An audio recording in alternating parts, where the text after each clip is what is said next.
Director Heldman, Present. Director Riki, Here. Director Hawkins, Here. Director Osculi, Here. Director Vasquez, Present. Director Camacho Rodriguez, Here. President Apodaca. Here. Director Hawkins completed and lead us in the invocation. And Director Ringy, lead us in pledge of allegiance. Let us pray. Our Heavenly Father, we want to thank you for all the blessings that you have bestowed upon us, especially those of love, hope, and forgiveness. Please spread that over Central Basin as we go through this board meeting, and also help Central Basin through the tough times that we have been having. We want to thank you for the rain that you've been giving us, take California out of our continued drought. And in Jesus' name we pray. Amen. Amen. Our flag is bright in color, brilliant in courage, and firm in faith. To these let us add our sincere pledge. I pledge allegiance to the flag of the United States of America and to the republic for which it stands, one nation, under God, indivisible, with liberty and justice for all.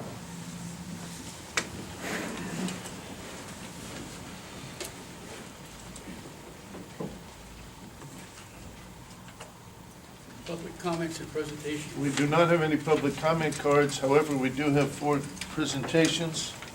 First one, Dorette Lambie. Dorette here? Okay, we'll put that off for another time. This is a big one. This is Margarita Aguilar for 16 years of service with the district.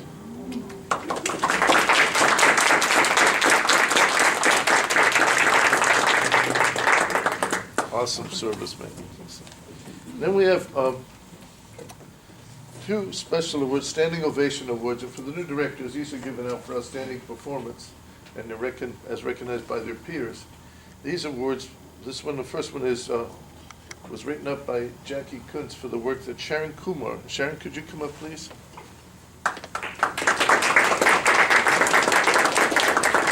Sharon Kumar serves a critical role for the district to ensure the integrity of our procurement process and contracting. Her efforts are key to the implementation of a process that is ethical, transparent, and provides for the district to receive the highest quality of services for its investment. More recently, she was involved in managing the procurement process for 2 of the district's requests for proposals. Her efforts provided a valuable assistance to the project manager and allowed them to focus on the big picture on the projects they're working on without having to duly worry about the intricacies of the procurement process. She provided counsel on how to ensure each proposal will handle with the highest level of ethics and integrity and refined internal templates and procedures. For these reasons, we would like to recognize Sharon with a standing ovation. Thank you.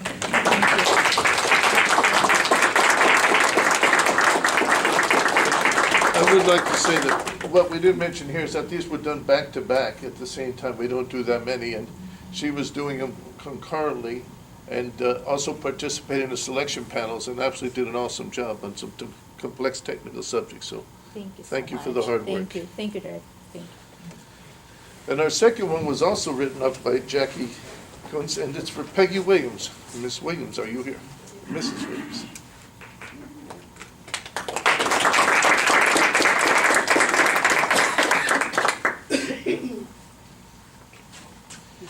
Peggy Williams, serving as the district senior accountant, served a crucial role in the transition of the water quality protection plan project, the water well project. One vital step in transition into WQPP, which was transitioned to the city of Whittier, is an in-depth financial analysis of the project over its lifetime that began in 2004. It included federal, state funds. It was a very, very complicated transaction. Peggy was instrumental in completing the analysis, which is a major undertaking that required a detailed and exhaustive audit of project revenue and expense records of all forms and the configuration of findings.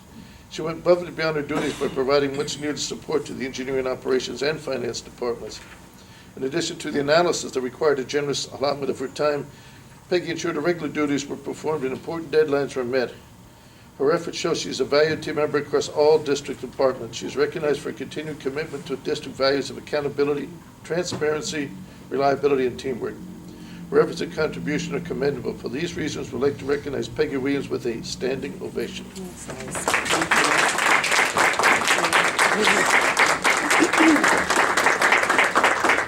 Now, Peggy has a short 10-minute speech after the There you go. Thank you. you. Okay. Thank you, that's it, Mr. President. Item 4, MWD activities update. Good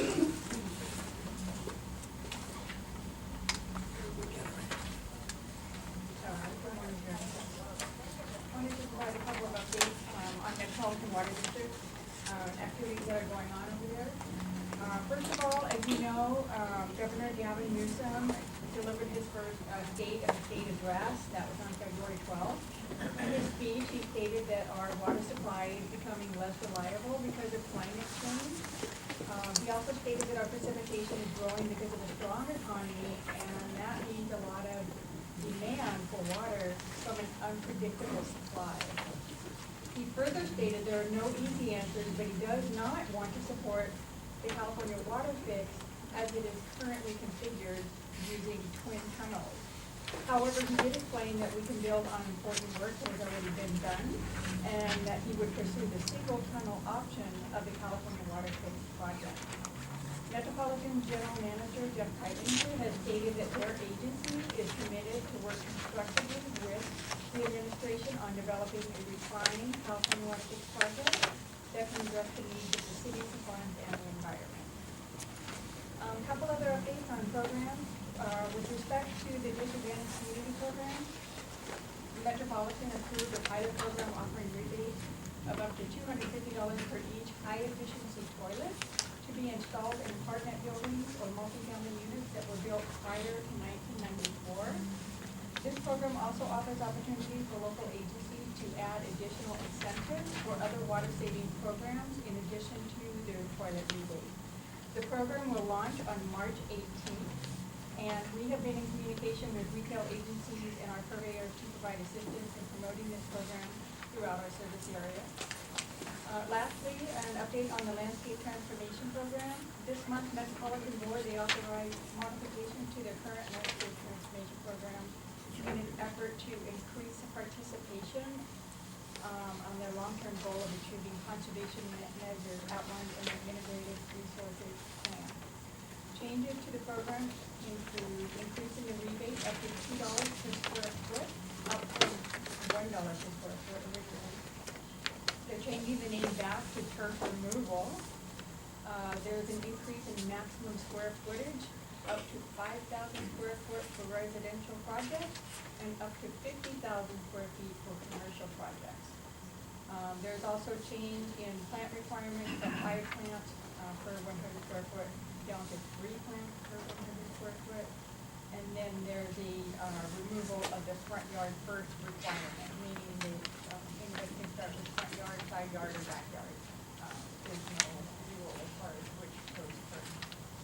So that concludes my updates for Metropolitan activities. I'd be happy to answer your questions. Questions, Denise? Thank you. Director, before we go on, I got a late request from the speaker, if we could go back one, I think we should. Sarah Wesa? Good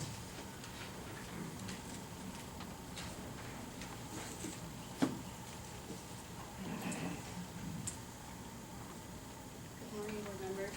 My name is Sarah Wessel, and I'm from Social Equal Education. I'm also a Paramount resident. And I wanted to speak in regards to transparency.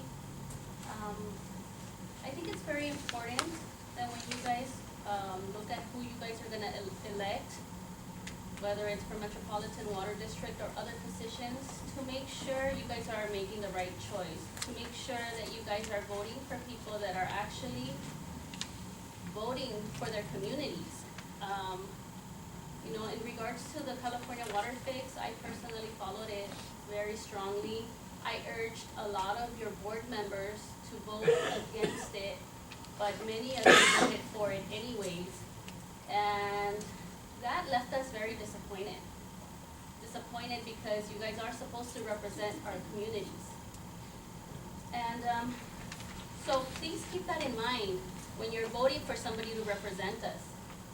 Mr. Phil Hawkins, I'm having issues right now in my city. A couple days ago, there was water coming out of my faucet that was brown. Now, that reminds me of issues that Compton was having, and I'm concerned. So I wanna know how you're gonna help me in regards to that issue. And, again, please keep in mind that whoever you vote for these positions needs to actually be the voice of the community. Thank you.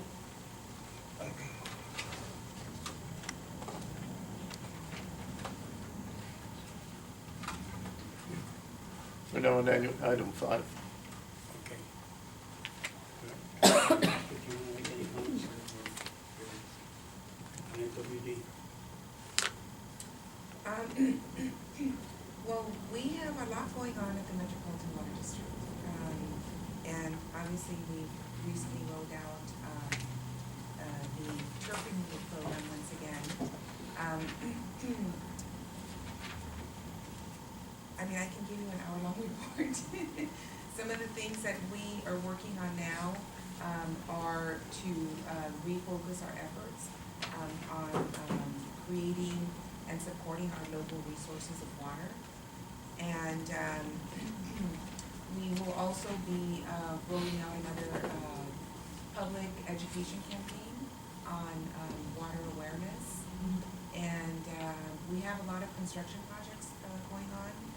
As you know, the Metropolitan Water District owns and operates all of the infrastructure that we use to bring water from the Colorado River, Diamond Valley Lake, and also the State Water Project. So we have a lot of rehabilitation programs going on in that regard. We also are moving forward with the regional recycled water project over in the city of Carson in partnership with the LA County Sanitation District. So what I will do is I will have a staff member come out, or maybe we can work with Tammy to give us an update on some of those projects. But we have a lot going on at the Metropolitan Water District. It's a large agency. It's the second largest utility, so we have a huge responsibility over there, and the work is ongoing. As many of you know, Gloria Gray was recently elected chair of that board, and I was elected by acclamation to serve as secretary. So we currently have a member of the Central Basin on the executive board. I work very closely with all of our 38 board of directors, which is composed of many individuals that are appointed by the original founding cities, and also members of the board of directors for water agencies like the Central Basin Municipal Water District. So we are moving forward on supporting legislation that will protect the retention of 2 directors. And I believe we will have some report about that at some point. And I guess I'll keep it brief, and that's about it. Thank you. Item 5, Board of Directors reorganization. General Manager, do we have legal counsel to conduct the reorganization? Normally, this is done in January under the administrative code, but because of the selection of the new purveyor directors, it was decided last month to move this to this Can you please particular speak up a little bit? meeting. You have to speak up loud. As provided in the admin code, since it wasn't done in January, as specified in the admin code, it has to be done sometime during the year. Last meeting, it was decided to move this reorganization meeting to the meeting of this month. So the first is to have an election of officers, first for president and then for vice president. Is there a motion regarding the election, nomination for president? Mr. Chairman, I would like to make a statement. What a statement regarding, A statement about this? about the admin code? No, a statement about the nomination. I mean, I'm assuming that, you know, we're interested in having an open discussion about,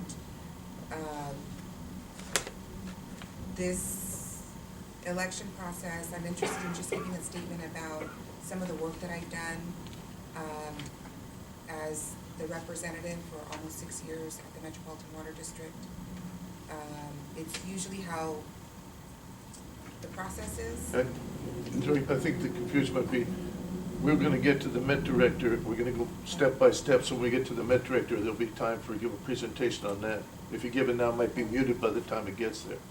Okay, so what's the process gonna be? So- We're gonna Just go, for clarification? first it would be the president to be elected, president of this board of directors, then the vice president, and then we go on to the Metropolitan Water District representative. Oh, okay, I'm sorry, I just thought the item that says directors, I thought that was gonna be the time where we nominate the Met directors. No, Okay, that's thank you very much 5C. for that clarification. I'd like to make a motion for president. Are we on the president one? Yes. Yes. Mr. Apodaca? Second that. There was a second, there's a motion and a second, I would like to make a substitute motion, all right. yeah. To nominate Ms. Martha Camacho. All right, is there a second to the substitute motion for Martha Camacho Rodriguez? I'll second that. That was seconded by Mr. Director Riki. Director Riki? Okay, call the roll on the substitute motion. Director Chacon? Director Heldman? No? Director Riki? Aye. Director Hawkins? No. Director Osculi? No. Director Vasquez? Yes? Director Camacho Rodriguez? Yes. President Apodaca? No. Motion does not pass. No, you go back to the- it did not pass. Now you go back to the Okay, official. we go back to the Original? original motion, which is President, To nominate? President Apodaca. Yes. Okay. Director Chacon? Yes. We have a first, but we didn't have a second. Yes. Okay, sorry. Director Chacon? Yes. Director Heldman? Yes. Director Riki? Aye. Director Hawkins? Yes. Director Osculi? Yes. Director Vasquez? Yes? Director Camacho Rodriguez? Director. No. President Apodaca? Yes. Motion passes. Okay, that one passed. Now Vice President. Now for Vice President. I'd Is like to there- make a motion for vice president. I'd like to make a motion for vice president. All right, John. I'd like to nominate John. John Escudi? Yes. Okay, is there a second for that motion? Second. It's been moved and seconded. I would like to make a substitute motion to nominate Director Aguirre. Who is, Director Vasquez nominated Director Geary as the substitute motion. all right, is there a second for that motion? Second. Okay, we'll do a roll call on the substitute motion regarding Vice President. Director Chacon? I'm gonna have to abstain on that one. I think my motion. I didn't hear what the motion was. The motion, the substitute motion was to nominate Director Riki as Vice President. It was, the motion was by Director Vasquez, seconded by Director Heldman. No, okay.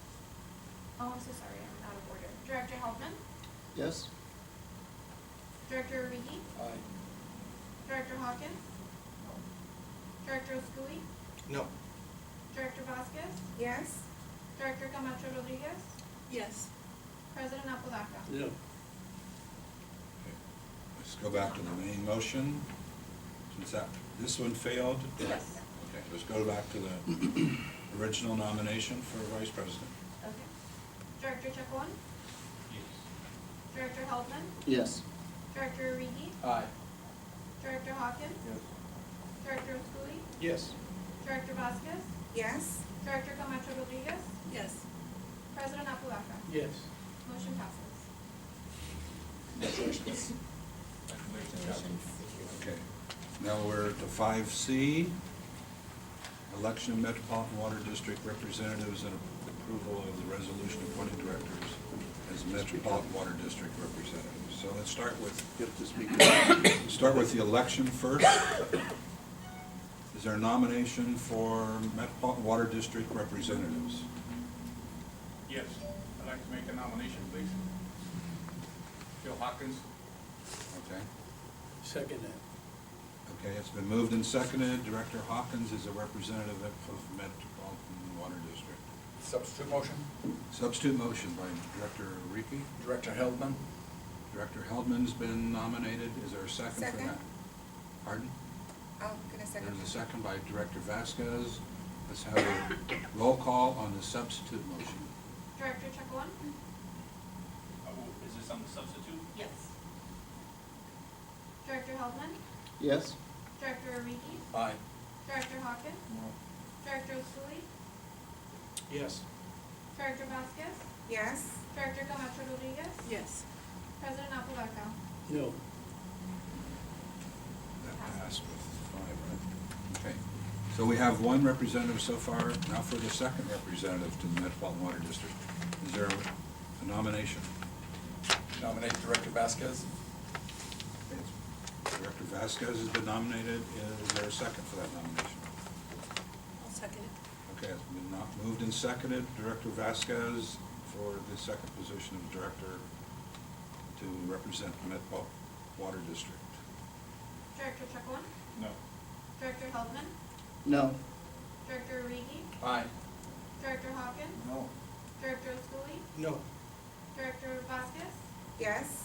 Director Camacho Rodriguez? Yes. President Apodaca? No. Okay. Nominate President Apodaca. President Apodaca has been nominated. Is there a second? So that motion lost, but, Yes. okay, we need to announce that. Is there a second for the motion to appoint President Apodaca? You make a Please speak motion? up. You need to speak up. We're Okay, doing- President Apodaca's been nominated. Is there a second? Who made the motion? I did.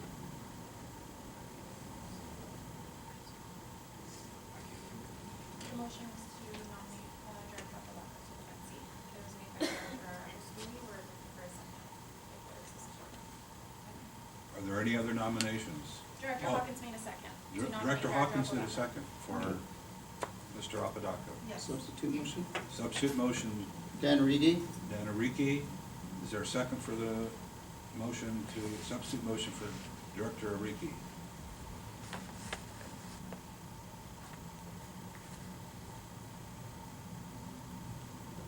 Fails for a second. Let's have a roll call on the original motion for Apodaca.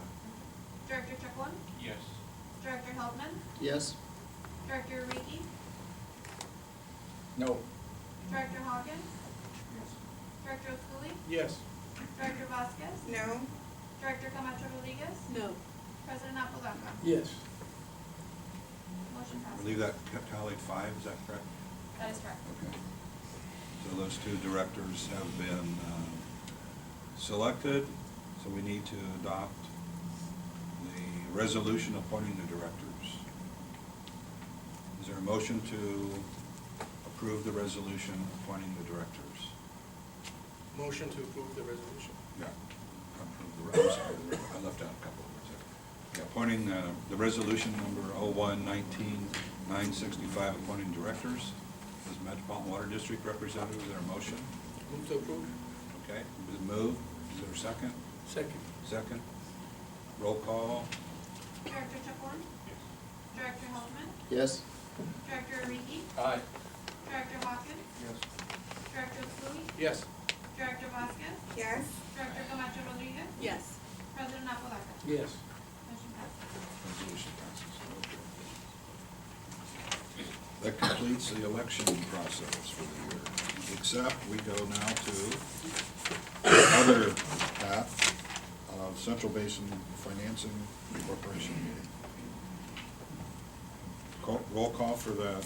Yeah, we might give a quick background. The Central Basin Financing Corporation basically meets once a year. It was the vehicle to which the bonds were originally done. And so it's more of a ministerial thing. Our usual practice is to put the same officers on that are on the board for simplicity. Okay. Roll call to establish a quorum, please. Director Chekulin? Director Helpman? Present? Director Reedy? Here. This is just to, note that there's a quorum. Yes. Director Helpman? Present. Director Reedy? Here. Director Hawkins? Director Schooley? Yes. Director Vasquez? Yes. Director Camacho Rodriguez? Present. President Apodaca? Here. Okay. Is there any public comment? There's no comment cards that have been received regarding this No, sir. authorization? No comment cards received. So we move on to the election of officers, nomination for president, and vice president. Let's go to president first. Nominate President Apodaca. President Apodaca's been nominated. Is there a second? This is, I'll second that. you'll second it? Okay. It's been moved and seconded. Roll call. Director Chekulin? Director Helpman? Yes. Director Reedy? Aye. Director Hawkins? Yes. Director Schooley? Yes. Director Vasquez? Yes. Director Camacho Rodriguez? Yes. President Apodaca? Yes. Okay. Has there been a nomination for vice president? Nominate Director Schooley. Second? It's been moved and seconded. Any substitute motions? Roll call. Director Chekulin? Director Helpman? Yes. Director Reedy? Aye. Director Hawkins? Director Schooley? Yes. Director Vasquez? Yes. Director Camacho Rodriguez? Yes. President Apodaca? Yes. Okay, and that leaves D, confirmation of legal counsel. Is there a motion to confirm continuation of legal counsel for the corporation? Normally, the district's general counsel serves as legal counsel as long as they're general counsel, and when we transition, if we do, then we transition them. Move to approve? It's been moved. Is there a second? Second. I'm sorry, Second. who moved it? Director Been, Reedy? Harry, and I second. Okay. Director Roll. Chek, go ahead. Director Chekulin? Director Helpman? Yes. Director Reedy? Aye. Director Hawkins? Director Schooley? Yes. Director Vasquez? Yes. Director Camacho Rodriguez? Yes. President Apodaca? Yes. Okay, that closes that meeting, and we return to Central Basin agenda, Mr. President. Thank you. Consent calendar, does anyone from item 6 to 14 would like to pull any one of these? If not, I'd like a motion to proceed. Move to approve. Second. Roll call, please. Director Chekulin? I'd just like to abstain on the last one. Abstain on Austin. Noted.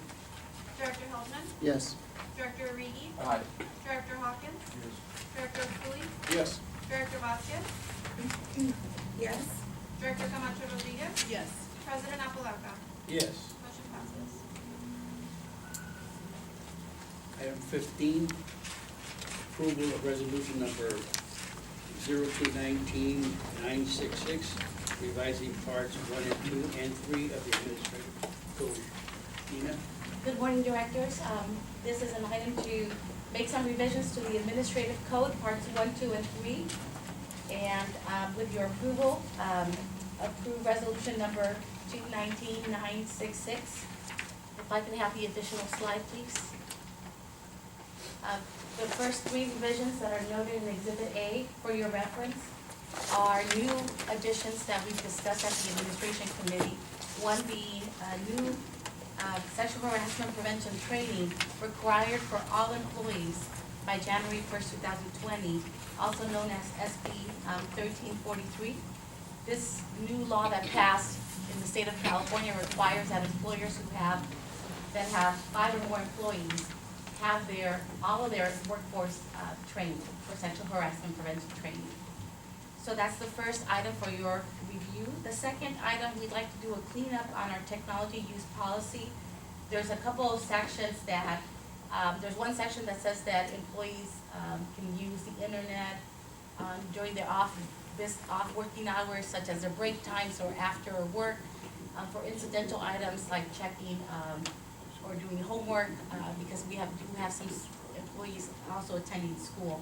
So we want to clean that up and make that the same consistency for all the section of the technology resources policy. The other item is that back in May 2018, the board elected to keep the ethics hotline reporting process, and at that time voted that our general counsel would actually review the hotline for any anonymous calls or tips that come in through the hotline. So we're making those revisions to the code pursuant to that board action. If I could have the next slide, please. Thank you. With regard to additional changes, the following two were items that were discussed at last month's board meeting. The first being that we're making a revision to our retiree health insurance eligibility. And as of March the 1st, 2019, new hires that will be hired to the district will no longer be eligible for retiree health benefits. And this is as a cost-saving measure for the district. We are anticipating that for every new hire, the district will be saving about $30,000 to $35,000 per year, with an overall savings for that person of close to $995,000 for their retirement period.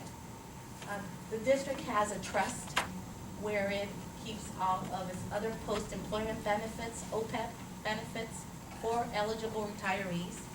And our funding has been declining since 2013, so this is a way that we can contain this cost. Back in 2013, our funding ratio for that trust was at 97%. In 2015, our funding ratio changed to 75%, and as of the last valuation, it was at 23%, and that was done in 2017. And this is because of changes in the GASB rules, as well as changes in benefits that have occurred in the last 5 years for the district.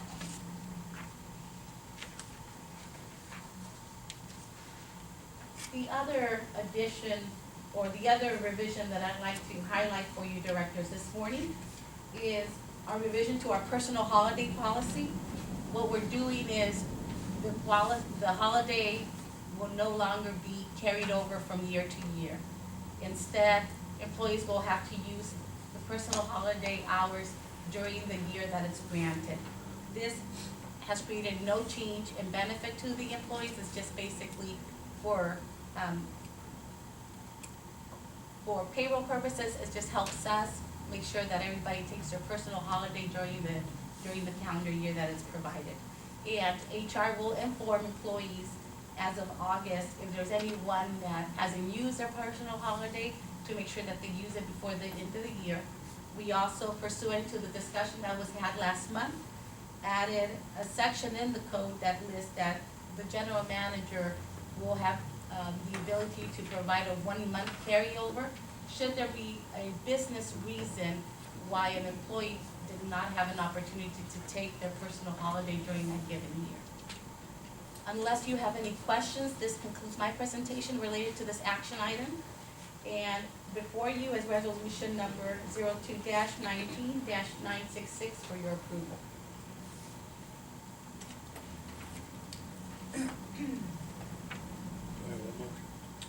I have a comment. Yeah. Is it open for comment or Can she debate, comment before discussion? the motion? Well, it's not a comment, it's Yeah. more, I mean, this is supposed to be a deliberative process. We're supposed to deliberate and discuss these issues that come before us, so it's more of an opportunity to do what we're required to do, rather than just make motions and approve things. Move the item for discussion. Thank you.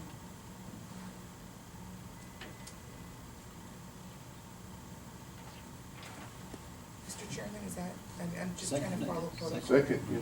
Is that, Yep. It's been moved and seconded for discussion. She can comment. Yeah, that's exactly the right process that's been used now. yeah, I think we might need some training. Yes, ma'am, we're gonna do that next month. And anyhow, several things regarding the ethics hotline. Several years ago, in fact, when I first got on this board, there had been a number of issues of concern to the public. And the board made a decision to develop an independent ethics hotline so that members of the public could feel free to call and report any concerns that they might have regarding employees, directors, contractors, etc. And the board made a decision to do that because we needed a mechanism for the public to express their concerns and for there to be an independent body that could investigate any of those concerns that folks might have. And so the board voted to create an independent ethics hotline and an independent ethics process. This policy that you're proposing is taking that independence away. We have worked really hard to try to restore public trust at this agency, and I believe very strongly that eliminating the independent part of this process is to the detriment of the trust that we have earned from the public, from the changes that we've been making over the years. So I would hope that this board reconsiders this recommendation that's coming from staff. I don't understand why this is Director, something. if I may give a background on it then, for the new directors. When you're done, are you done then? And so I ask that this board take that into consideration. So, on the second issue regarding the elimination of benefits for our public employees, any new employees, I believe that that is bad public policy for our agency. When individuals make a decision to work for a public agency, in my opinion, folks want to have a sense of security to know that their employer is going to pay for basic medical benefits. I don't believe that this is in the best interest of this agency.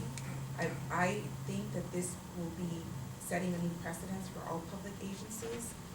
I don't know of any public agency that hires an employee full-time that is not going to give them medical benefits. You know, our employees are already underpaid according to our classification studies. And so I hope that, I don't think that there are any agencies that do this. And I hope that this board has some compassion for working people, and that we not move forward on this. Excuse me. To clarify, if I may. Please Kevin. clarify. There's a couple, this is for employees, new employees when they retire. So during their tenure at the district and during their employment, they will receive health insurance benefits. This is when they retire, with the thinking being that there are other avenues for coverage such as Medicare, which all of our retirees currently are in Medicare, and it's a requirement by the law that they're on Medicare. Our insurance supplements the Medicare, but what is impacted first for their coverage is Medicare. And our employees do participate in Social Security as well. Our pension plan continues to be the same through CalPERS. That will continue to be the same for new hires. So it's just the health insurance when they retire, if they retire from the district. We appreciate Director Vasquez, your words with regard to the workforce. I personally appreciate that. And this is coming before you because the board directed the staff that given our financial situations, we needed to make some serious decisions. And that's why this is a matter of review at this time. So just for clarification, any new employee, and thank you for that clarification, any new employee that is hired upon retirement, if they retire from Central Basin, then they will not be entitled to medical benefits. They would receive medical benefits perhaps through another avenue like Medicare, but not through the Hold on. district. Okay, please answer my question, Dina, okay? Okay. Okay. So any staff member that is hired, for instance, if you were hired tomorrow and this is approved, then you will not be entitled to medical benefits from Central Basin, correct? Once I retire. When you retire, exactly, okay. However, anyone, if this is approved today, anyone that was hired prior to today, you're not automatically entitled to medical benefits. So let's make sure that we have that clear, because you have to do a certain number of years of service before you're entitled to lifetime medical benefits, right? That is correct. How many years of service is that? So there's two criteria, Director. The first being if you have at least 10 years of service and you retire from CalPERS immediately at age 55. So that's the first definition. The second is if your service at the district is at least 5 years and your CalPERS service years, which is however time you worked in the CalPERS system, plus your age equals at least 75 or more.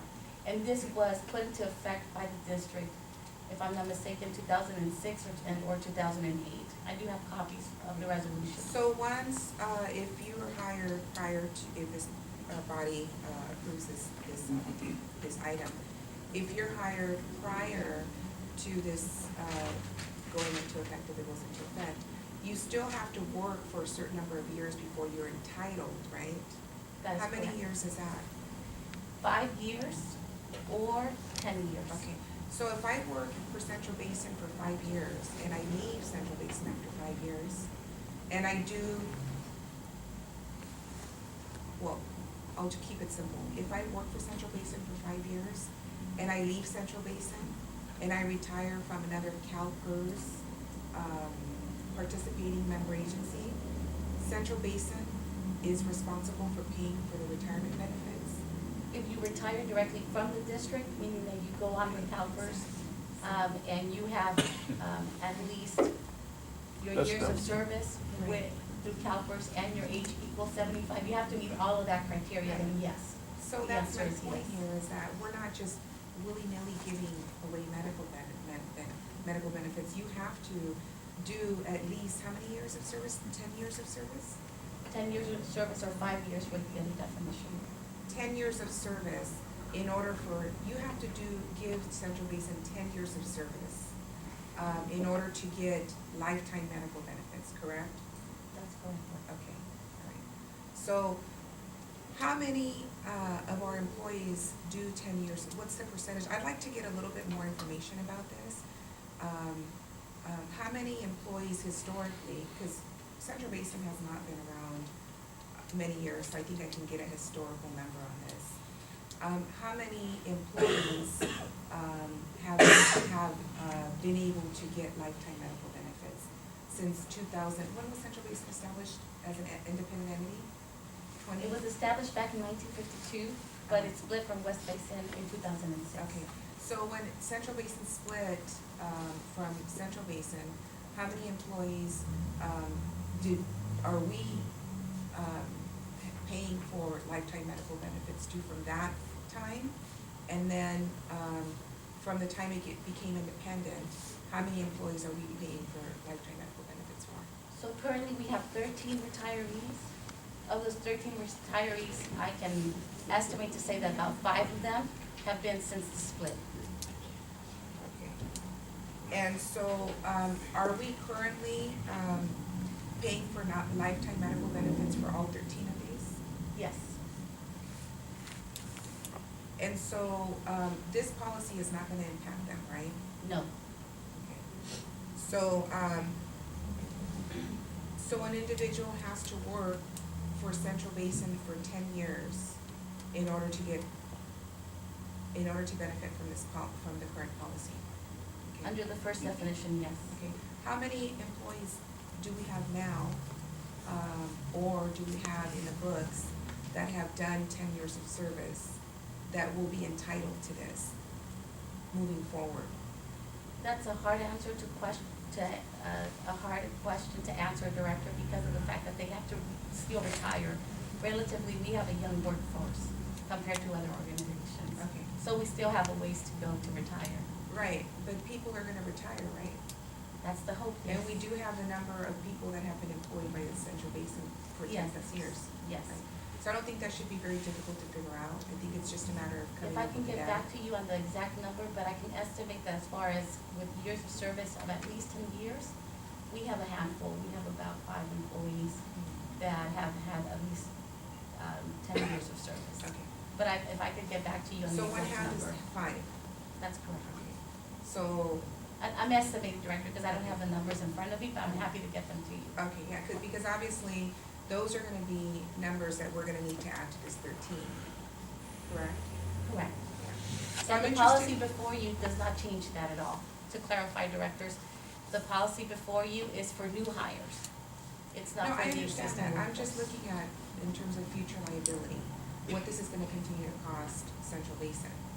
So, I mean, we can safely say that these individuals that have done 10 years will retire at some point in their life, right?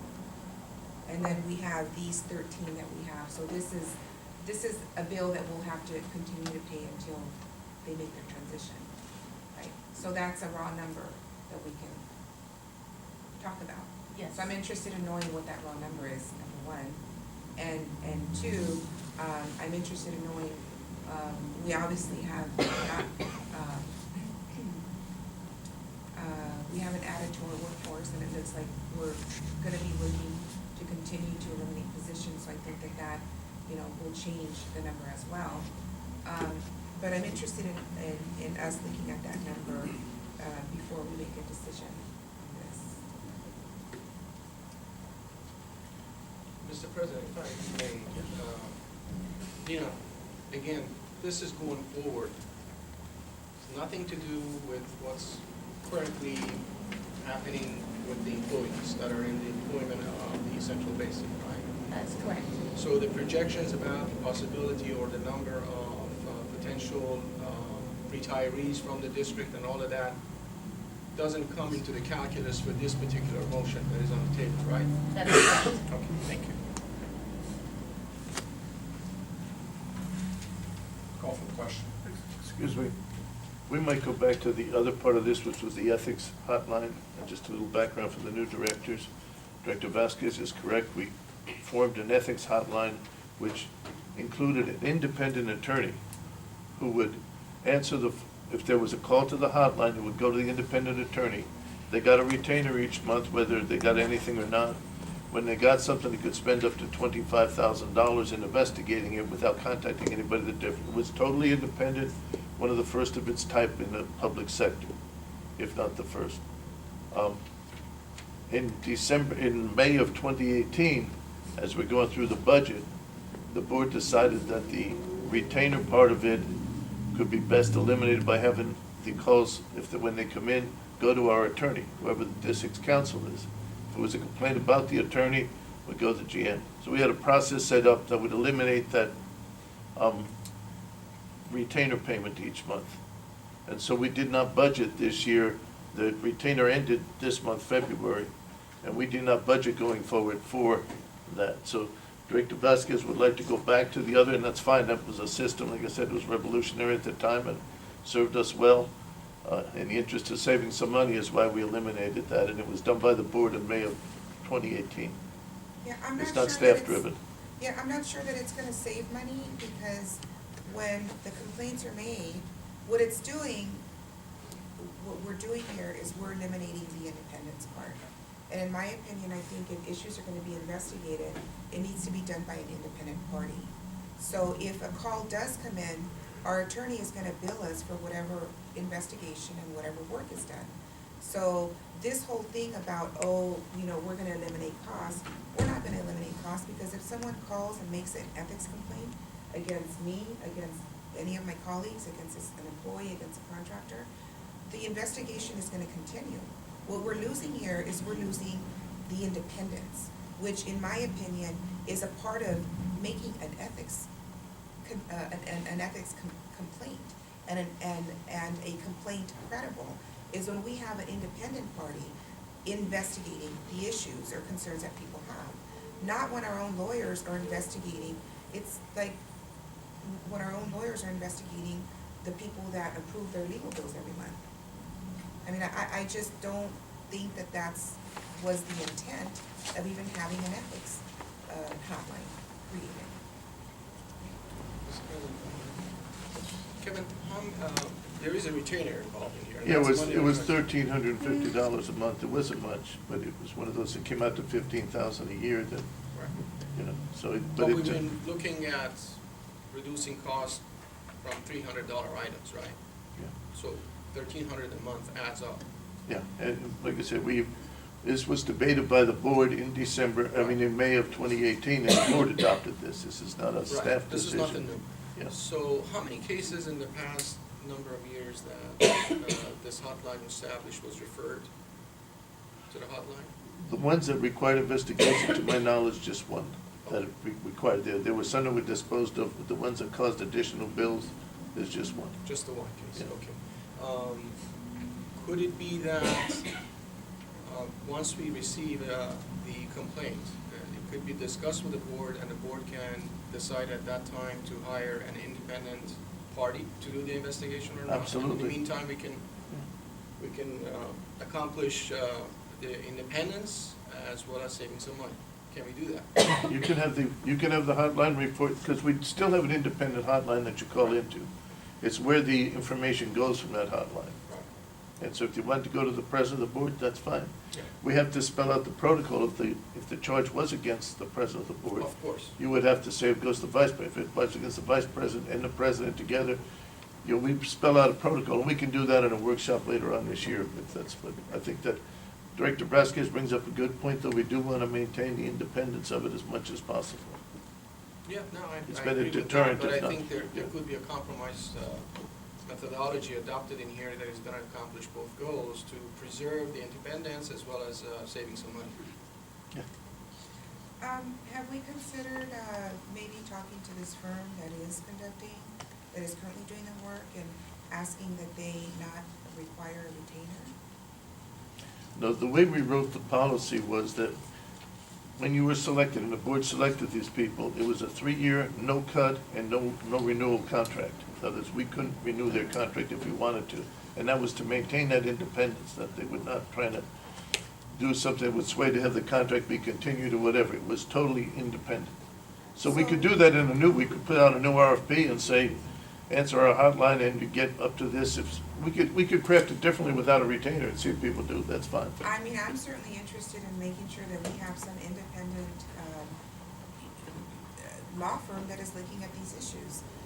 I think it's bad public policy for our own lawyers to be responsible, and our general manager to be responsible for any ethics complaints that come into this agency. So I'm interested in maybe putting out an RFP, and making, the firms that apply understand that we're not going to give them a retainer because we don't have a budget for retainer. However, if the calls come in, that's something that they would be compensated for. I think, Director, what we should do, we'll agendize after the next Admin and Ethics Committee and go through the process. I think you have a good idea there. And again, I'm very proud of the process we've used the last 3 years. We developed that together, if you recall. And so I'm glad you support it. I'm glad you want to continue. I just have a quick question for either Kevin or the council perhaps. Of all the cities that are in Los Angeles County, and special districts and school districts, are you aware of any other body that has an independent entity that is a hotline? Because I'm not. A hotline, yes. Independent counsel, no. The County of Los Angeles has a line that people can call into and leave complaints, tips, etc. That's a county of Los Angeles. That's the County of Los Angeles, yeah. It's associated with one of the units of the Auditor Controller's Office. It does special investigations regarding potential fraud, etc. And I want to emphasize that this was a decision made by this board some time ago, Kevin, right? That was back in December or May of last year. For the change, yeah, that was Right. in May of last year, in 18. Thank you.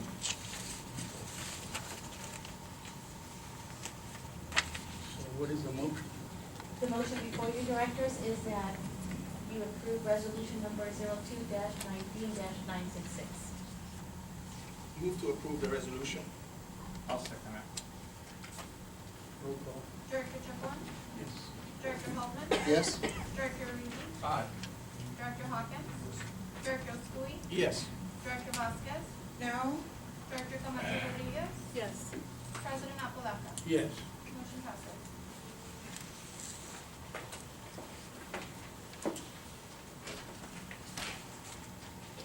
Item 16. Good morning. This item is a part of the annual review of the investment policy. And before I get into the actual minor revisions that are being proposed, I want to just, for a few moments, stress the investment objectives of the district. And a lot of public agencies have these same objectives in their investment policy. And the first is safety.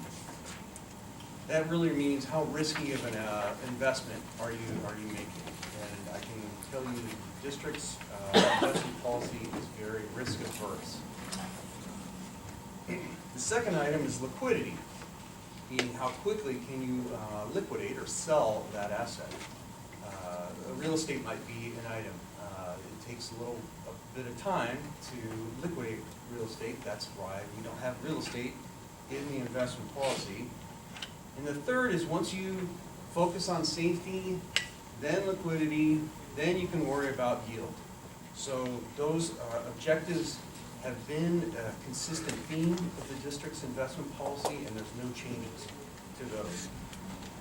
This year, there's just two minor changes to the investment policy that we're proposing. The first is related to the credit quality of investments, that if they receive a credit downgrade, we don't expect that to be applicable, but that's just an item that's best practice to put into the investment policy.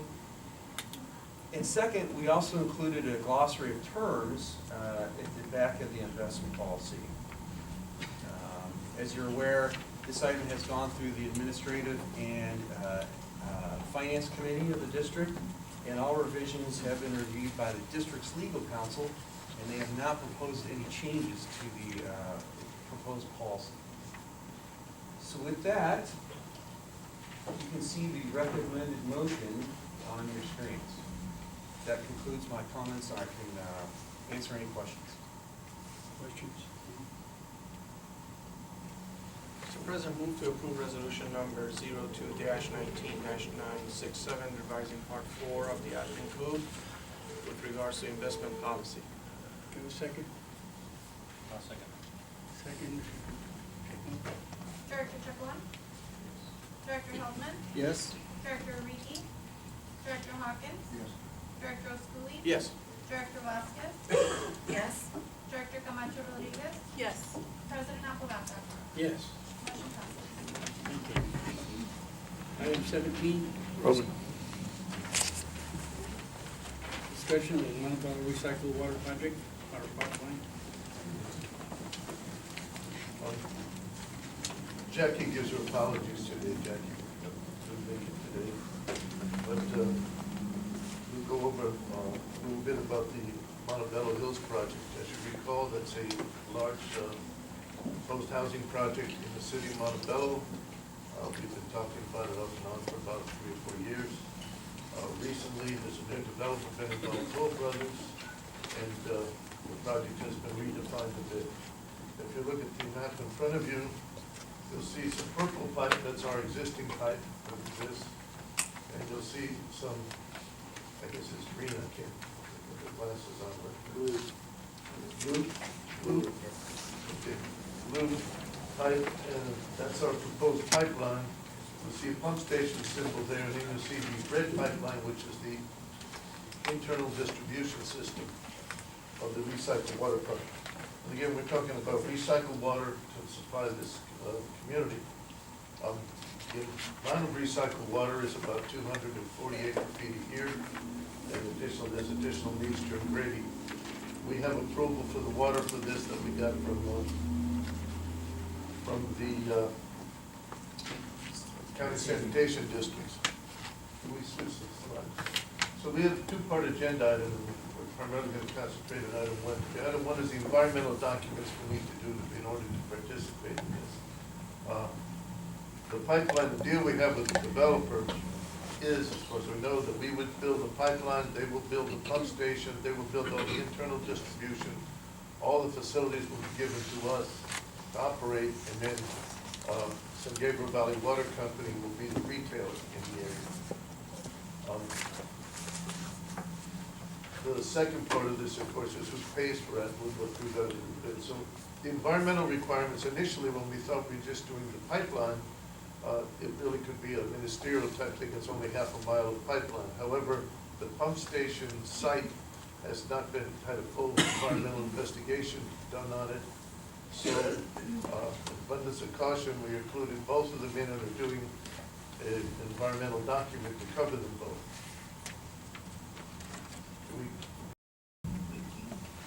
And this shows again, the area that we're covered in yellow on this is the pipeline and the pump station site there. Keep going. So is the RFP, we put out an RFP, this is one of the ones that Sharon did such a great job on.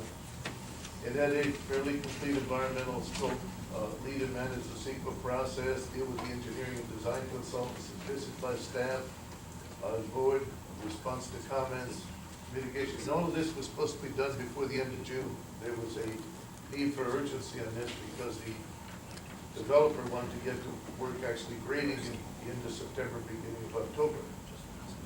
We were quite happy to see 7 firms respond, good capable firms. After shortlisting the firms, we selected 3 for further review. Rincon Consultants, Aspen Environmental Group, and ESA, all 3 good capable firms. The recommended firm by the panel was Rincon Consultants. They have extensive experience with similar projects. The proposal, in addition to addressing all the necessary requirements, which many of them did, made recommendations for cost and time savings. They had a solid in-house team, where some of the others had subs involved. We confirmed their previous experience, checked their references, and they're capable of fulfilling the requirements with an expedited schedule. Our desire is to have this work done, first done correctly, and second, to have it done as soon as possible. So that's where we were on the environmental with the recommendation of things. Now, the second part that we're going to take to you for the cost sharing agreement, however, when we met with the committee, and rightly so, brought up that there's still some work needed to be done in terms of the cost sharing agreement. The terms that we had at the time, when you look at it, the distribution system, they were going to do 100% Toll Brothers, the 12-inch pipelines, 100% ours, the pump station, 100% yours. That's all pretty clear. And we were going to pay for the environmental document, and that's pretty standard because we're the lead agency. However, on the environmental side, there is a portion to do with the site which involves mitigation. The site is owned by the landowner. He's negotiating mitigation with Fish and Wildlife. That will impact our environmental schedule, et cetera, and we don't have control over that. That's 100% by the developer. They also had a proposal, then they would say, well, we're not going to do recycled water. We'll just provide all potable at the time. We'll still build a recycle system, but not connect in. Well, we told them that we thought it was a good idea. We negotiated with them a bit. Proposal was made that, well, maybe we'll pay for the increment, half the cost of the incremental design of the potable system, so that they can design it with or without the recycled water system if any delays come up.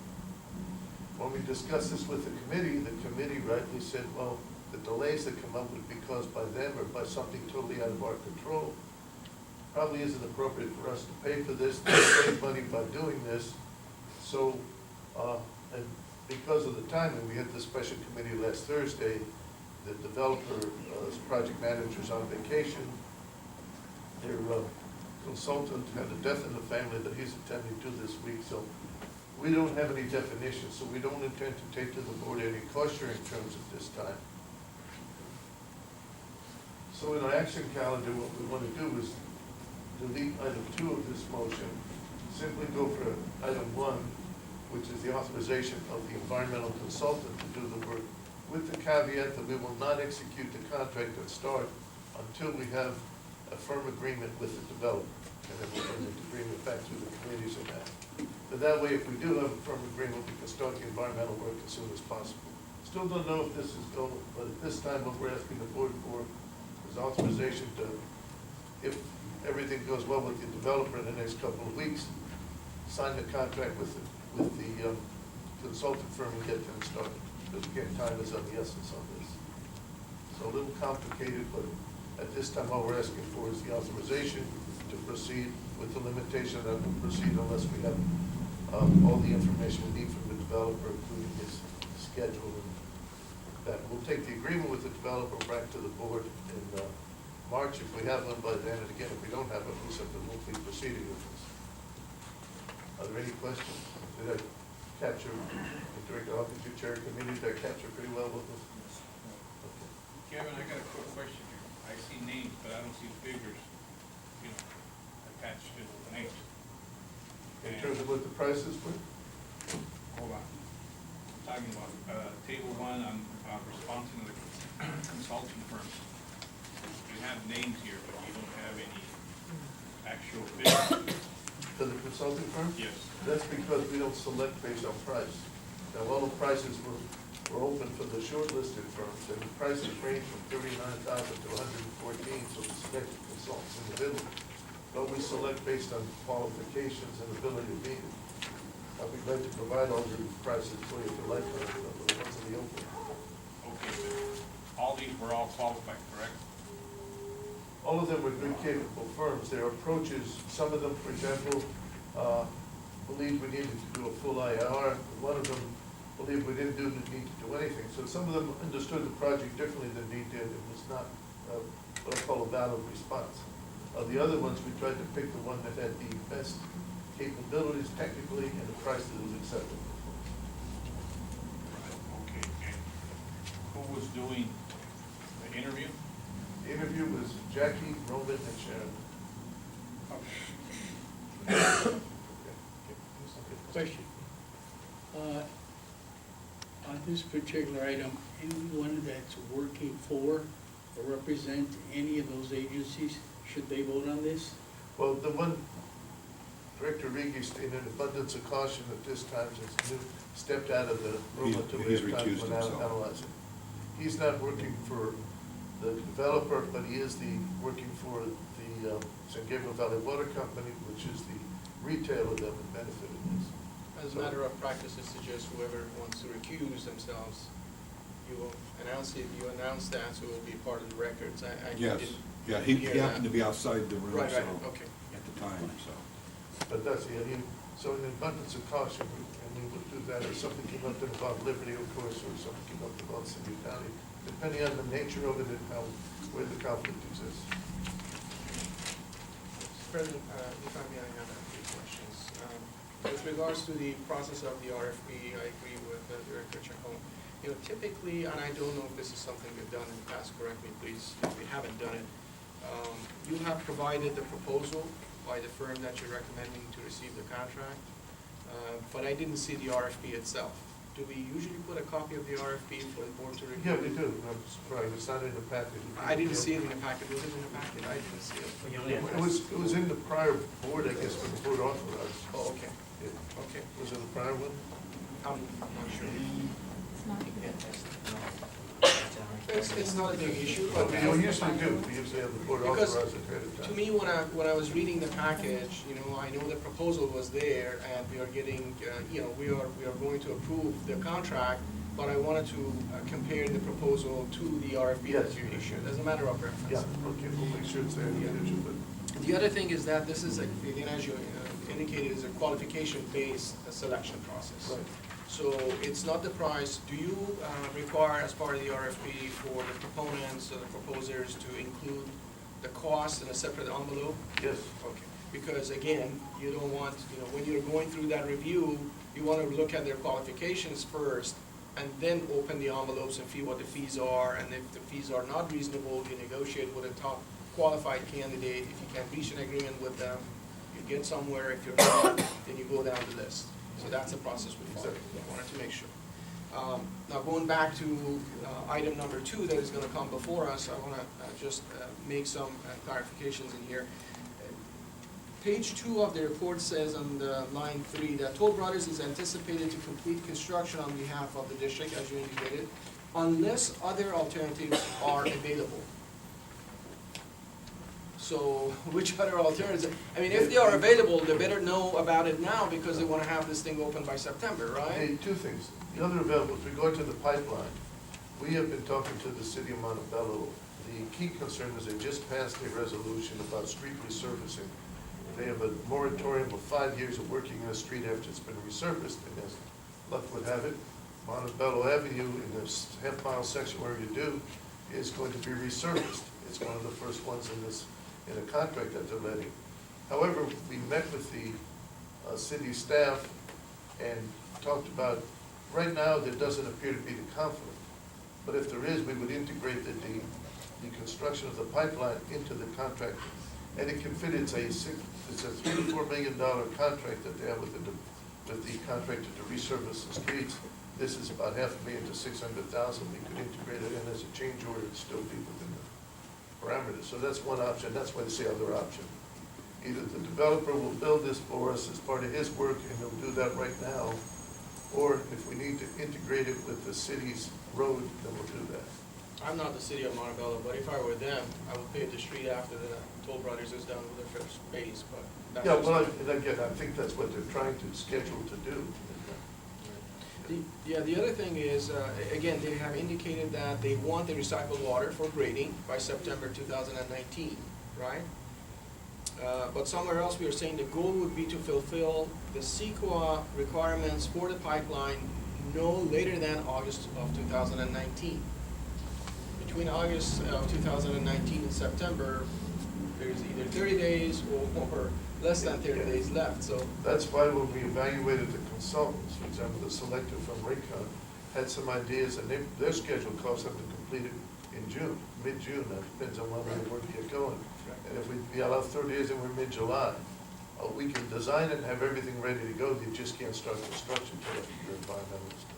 Right, again, I don't want us to design, pay for this, pay for the CEQA, and then all of a sudden, they come in a month from now and say, you know what, we have changed our mind, this is Toll Brothers, we have found an alternative way of delivering water. The alternative delivery of water, they do have the option of taking potable water that, and this is where it gets into a combination of legal and engineering issues. They said in their environmental document, they would use recycled water in this project. And they're planning to do it, and they're planning to build a distribution system. The issue of the offsites coming in, the pump station and the pipeline is something we're negotiating with them. And they're developers and they like to negotiate. The option that they have is they can oversize the potable system to supply irrigation water until such time as we build the pipeline and the pump station. That way their schedule is in the package. That will cost them $1 million plus. Simply the oversizing of the design is $151,000, they say. We don't recommend that. We don't think that's what their environmental document said, but we're not gonna get into that. We've gotten them the water. The question was, is recycled water available? We got that on December 21st. We received a letter from the County Sanitation District saying that the 240 acre feet is reserved for them, which is a very big deal these days. So, but they're developers, and they're gonna go where they're gonna go. We just try to negotiate and keep them straight. The reason we're not going to item 2 right now is because we don't have an agreement with them that is executable at this time. I want them, if we're gonna do the environmental work, I want them to agree that if they pull out or do something that they don't for their thing, they reimburse us the rest. Exactly. You know, I don't wanna be at risk. I don't mind investing the money of the district if we're going to get a return on it in terms of selling recycled water. Now, the holy grail for us is not just the 240, but if we have surplus recycled water, they'll take whatever we have for dust control. They can use up to 1,000. The other issue is recycled water is $300 an acre foot cheaper for them to do. So if they're gonna be taking, 300 acre feet of it, they're saving $90,000 a year or more. So it's a but all we're trying to do right now is get the environmental teed up to go. If we get the developer to sign an agreement, take it to the board. Mr. Chair, I have one last question. I'll just move to approve part 1 of the recommended motion. Did we do any interviews with the consultants? No. Okay, we didn't have to, we just shortlisted and then from there chose the top. And again, as you'll see in the next item, we normally do that. This one, it was just a time crunch that was coming in, Well, so. that's perfectly Yeah. all right, that's this district's, choice to do that. I just wanted to make sure, to understand if you have done it or not. With that, Mr. Chair, Mr. President, I would like to, move that we adopt the recommended motion part one, which is execution of a contract agreement with Greencon Consultants to satisfy the CEQA requirements, prepare the documents. Second. The motion is to approve the item one, which is environmental. To start the process, Director Hunt. Mr. Stern. Director Chaplin? Yes. Director Heldman? Yes. Director Urigi? Director Hawkins? Yes. Director Schooley? Yes. Director Vasquez? Director Camacho Rodriguez? Yes. President Apodaca? Yeah. Motion passes. You wanna do this? Okay. Item 18.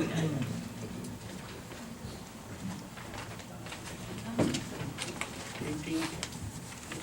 Morning, Directors. Roman, please speak up, remember? Okay, yes. Good morning, Directors. I'll be presenting this item in behalf of Jackie. This will start with slide number, on page 14. We advertised the request for proposals, RFP 180 for consulting services to overhaul the Rio Hondo pump station. The first slide is an aerial view of the Rio Hondo pump station. It shows the pump house, the chemical facility, and the hydro tank. We previously attached the full RFP to this item for the board presentation in December, so we didn't reattach it for the committee because of the size of the document. This time we have the proposal for the firm we are recommending today. However, we do have the amendments described on the memo. I'll be going over those in a little bit. On the next slide, on page 15 of your packet, we have the generalized scope of work for the RFP, which was to evaluate the conditions of the Rio Hondo pump station, determine what improvements are needed now and will be needed in the future, design the recommended improvements for construction, provide assistance during contractor procurement and construction management services. On the next slide, we have the, we will be dividing the project in two phases, with phase one including the conditions assessment and preliminary design report. Once we know for sure which items will be replaced or repaired or upgraded, we'll be able to move towards phase two. Phase one is to essentially create a list of items and a proposed schedule. From that list, we should be able to confirm which items we want to address in the design phase. Phase two includes the design, bid and award, support and construction management. Phase two costs will be negotiated because we will not know the extent of the design until the phase one is complete. And the next slide on page 16 covers the timeline or schedule for the RFP process. The RFP was advertised on December 4th. In addition to it was posted on the district's website and it was emailed to about 14 consultants that we have on file. It was also advertised on the district's social media channels, Twitter and Facebook. And it was also sent out to a list of consultants that are registered on the website for them to look at it. We also had a pre-proposal meeting and a tour of the pump station on December 18th. 6 firms attended the pre-proposal meeting. The proposals were due on January 24th, and we received 5 proposals from 5 different firms. We conducted interviews with 3 of the 5 firms on February 6th. We had a representative from the city of Norwalk and from the city of Linwood help us out with the evaluation process of the proposals and the interview process. So in total, we have 4 staff members and 2 external agency members for those cities on the review panel. The panel agreed on the firm to be recommended to you for your consideration. We hope to commence the work within 2 weeks once the contract is awarded.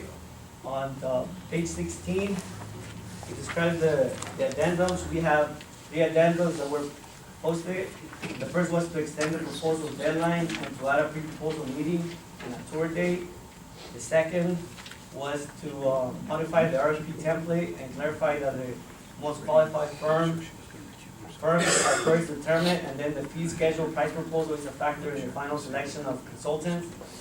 The third was to expand the scope with details regarding the district system, the hydraulic model, and current limitations on recycled water use, which is essentially the Water Code 1211 limitation. We also modified requirements so that the proposal included a cost estimate for phase one, the phase one work, and only a rate sheet for phase two. This was due to the feedback we got from consultants in the pre-proposal meeting that they couldn't accurately provide cost for design until the assessment was fully completed, which was understandable. And now we move forward on page 17. We have the next slide. The consulting firms that we received proposals from was West Yost and Associates, Tetra Tech, Planfielder, Hazen and Sawyer, and AKM. After reviewing the proposals, the panel selected 3 firms to interview on February 6th. The 3 firms that were interviewed was West Yost, Tetra Tech, and Hazen and Sawyer.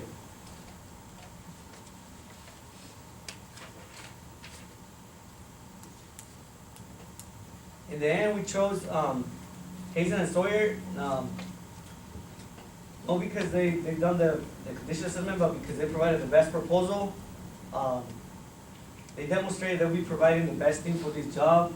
They brought in a housing specialist for every area that needs to be addressed. They showed they had extensive experience with conditions assessments, design of pump station upgrades. They demonstrated that our team will have lots of check and balances and quality control. Their firm is water industry focused, which can help with experience in the areas we need. They have an all in-house team and is highly experienced. And they also demonstrated excellent communication capabilities among themselves during the interview. And lastly, Hazen has a great reputation with everyone that was part of the panel. Since they all had experience with them. Also, they were not the most expensive or the least expensive. However, within the panel, they mentioned that we are getting more work hours with Hazen. That was the least expensive firm. For phase one, Hazen proposed $91,520, and with a 10% contingency of $9,152, it will be a total of $100,672. As far as the budget, funding for these services in the amount of $325,000 was included in the approved fiscal year 2018-2019 engineering and operations budget. And with that, I'll enter a recommended motion. Unless you have any questions. Yes. Who was part of this process?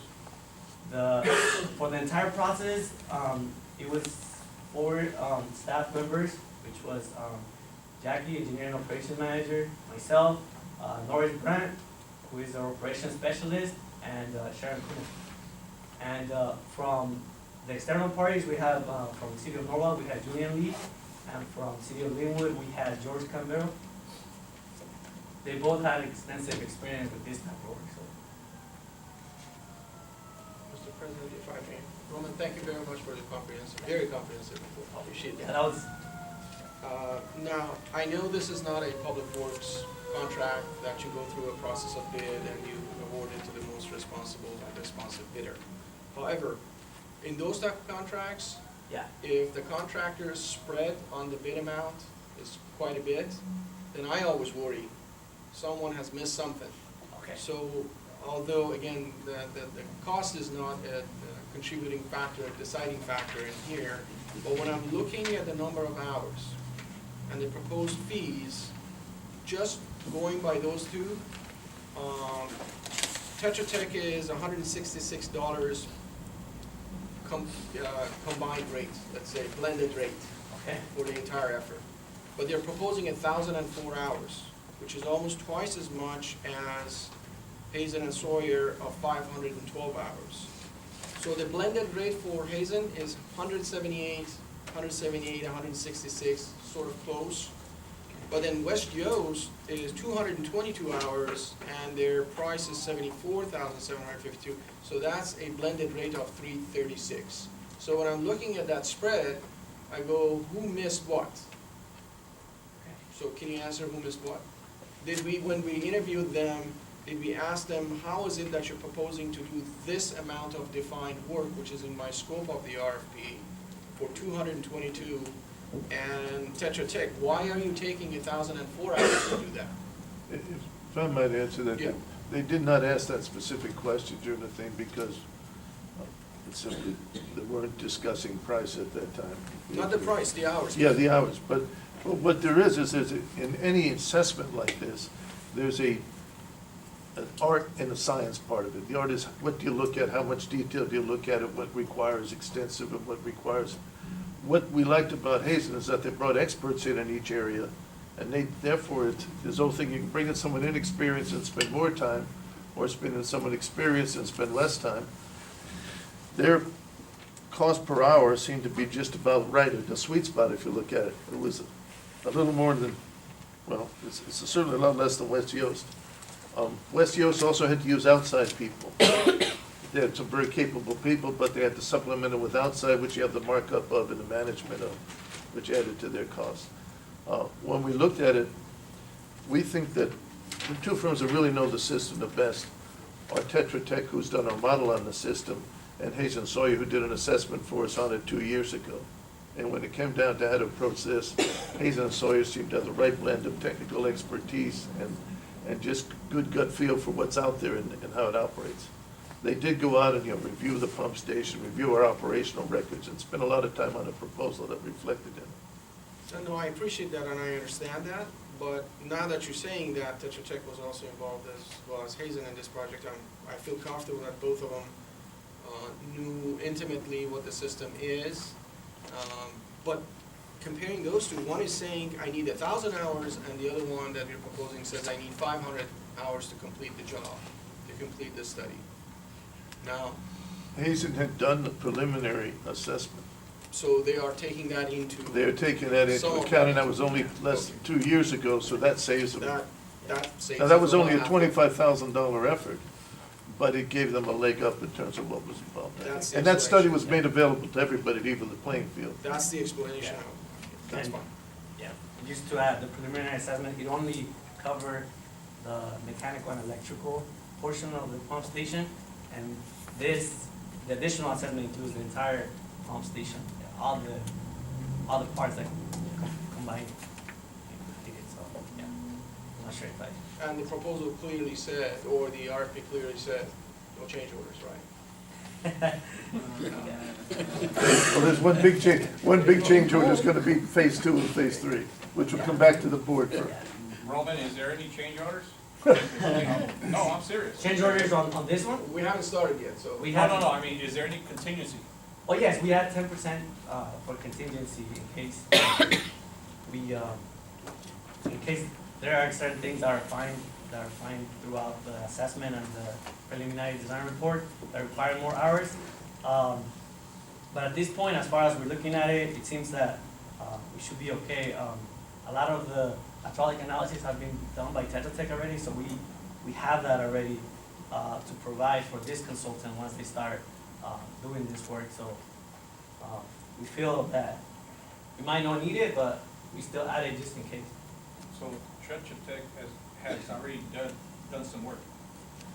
Tetra Tech has on their on-call contract, they work on the hydraulic model, which includes the entire system, the entire recycled water distribution system. So they've done analysis for that, which once this firm comes in, they're only gonna look at the Rio Hondo pump station.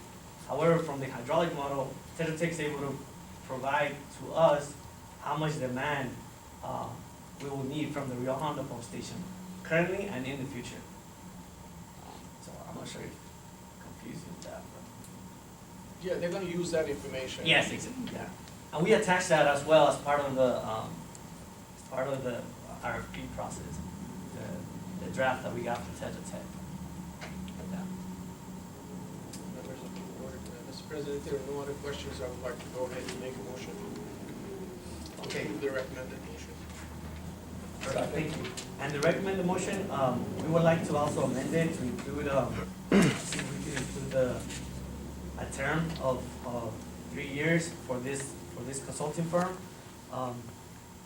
And then it will be that the board authorizes the general manager to execute a contract with Hazen and Sawyer to complete the conditions assessment and preliminary design report, phase 1, as requested under RFP number 180, professional services for the upgrading and rehabilitation of the Honda pump station for the amount of $91,520, including a 10% contingency of $9,152 for the initial amount of $100,672.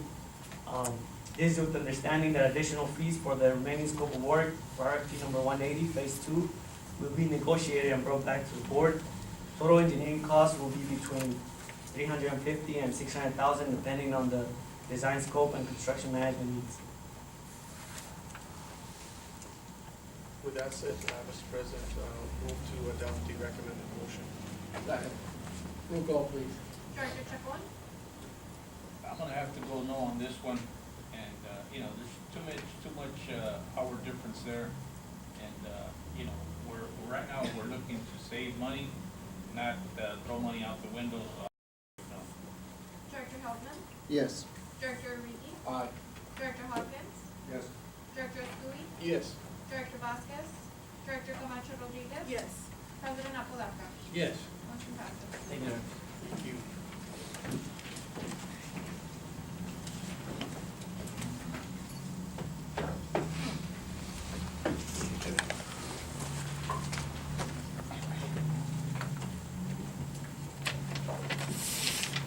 Okay, Dr. Stone. 2019. 2013, the board did an extensive investigation from Aaron Fox of whether or not to participate in the proposed KeyCam lawsuit. They decided not to, but they did hire Aaron Fox to do it, so they became the experts. Michael Zweiback was the principal. Mr. Zweiback has continued to represent us as Director Vasquez decided to file the KeyCam lawsuit. He has continued to represent us. The KeyCam lawsuit is a whistleblower lawsuit to some extent. While she may be representing the district is not a party to the litigation in any way. We just are a source of information and witnesses. We don't have any obligations with regard to it other than provide the witnesses and the information that's requested. But to do that, we need legal representation for the witnesses and for the staff that are involved in doing this. The KeyCam has been relatively quiet up until Mr. Zweiback had left the original firm, Aaron Fox, gone to another firm, and started his own firm about June. Soon thereafter, the parties involved started calling for depositions, and they wanted to depose what they call the legacy directors, the 5 directors who were on board back in 2010 to 2012 when that happened. 3 of whom were still on our board, directors Apodaca, Chacon, and Hawkins, and also 2 directors who have since left the board, Director Rudy Montalve and Director Ed Vasquez. So the board, or the district, has really, and this is where Mr. Pelman wrote a very nice letter you have in front of you explaining some of this. The board has a legal obligation to provide representation for the witnesses that are going to be deposed and have been deposed on this. We have a little logistical issue in that this thing should have been brought to the board in November or December. We did not have the information to do it until mid-January. We voted in January, could not get a vote. Tried to have a special board meeting in February, Valentine, could not get a quorum. So we bring it to this board now for approval. We had a workshop on 2 of our former directors expressed a concern about it, so we had as a courtesy, and Director Camacho Rodriguez attended a workshop with the 2 attorneys, President Alfred Smith for us, and Michael Zweiback from his firm were there, and we answered all the questions that they had about it, and they understood at the end of it what the purpose of this is. I don't know if you wish to comment on that, Director Camacho Rodriguez? No comment. Okay, so what we're requesting now is funding for the firm of Zweiback, Vincent, and Coleman to continue to represent the district as special counsel services in the key 10 man. And again, about half of this money has already been spent over the time representing the district and the directors. We've also done quite a bit of staff time has been involved when they do the record search on the 3-year period back then. It's been extensive, quite a bit of staff time in this. So, and the attorneys have to not just represent the witnesses, but also review all the item that we make sure we're not violating the attorney-client privilege or creating problems for ourselves. So the attorneys review all the items that do it. So that's the background on it. If there's any questions on it, I'd be glad to discuss. Or Attorney Pellman can give you a much better legal background. Questions? Questions?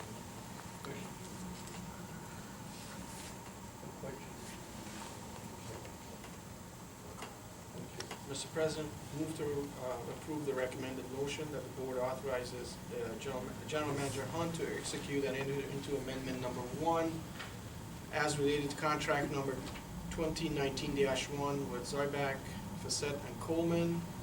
Number 1, to increase the contract budget in the amount of $150,000, and number 2, to authorize and direct staff to appropriate funds in the amount of $150,000 from district's reserve funds. Second. Roll call, please. Director Chacon? Director Feldman? Yes. Director Ariki?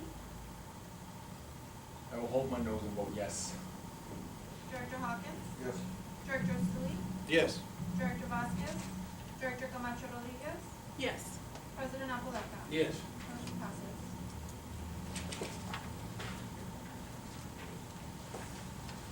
Next. Item 20, approval of pay. Is that Councilman's legal bill? Yeah. And the board, for the new directors, the board has a policy that any legal bill over $25,000 comes to the board for approval. There's a memo that came with it that you have there. The normal work of the district in this month was actually under $20,000. There were 2 litigation items that are coming to a head. One is the Belkey case, and the second is the City of Huntington Park versus us on the selection of the appointed director. Both of those are coming to a head in the next couple of months. So that's been a significant effort. And so that's what the extra money was spent on this time. Is there any questions? I'm glad to, Mr. Conley can answer. Questions? No questions? Motion? So moved. Second. Roll call. Director Chacon? Yes. Director Feldman? Yes. Director Ariki? Aye. Director Hawkins? Yes. Director Schooley? Yes. Director Vasquez? Director Camacho Rodriguez? Yes. President Apalaca? Yes. Motion passes. Item 21, presentation of action of firm for telephone survey and analysis services. Alrighty, good morning, directors. I'll be working with you on item 21, presentation and selection of firm for telephone survey and analysis. All right.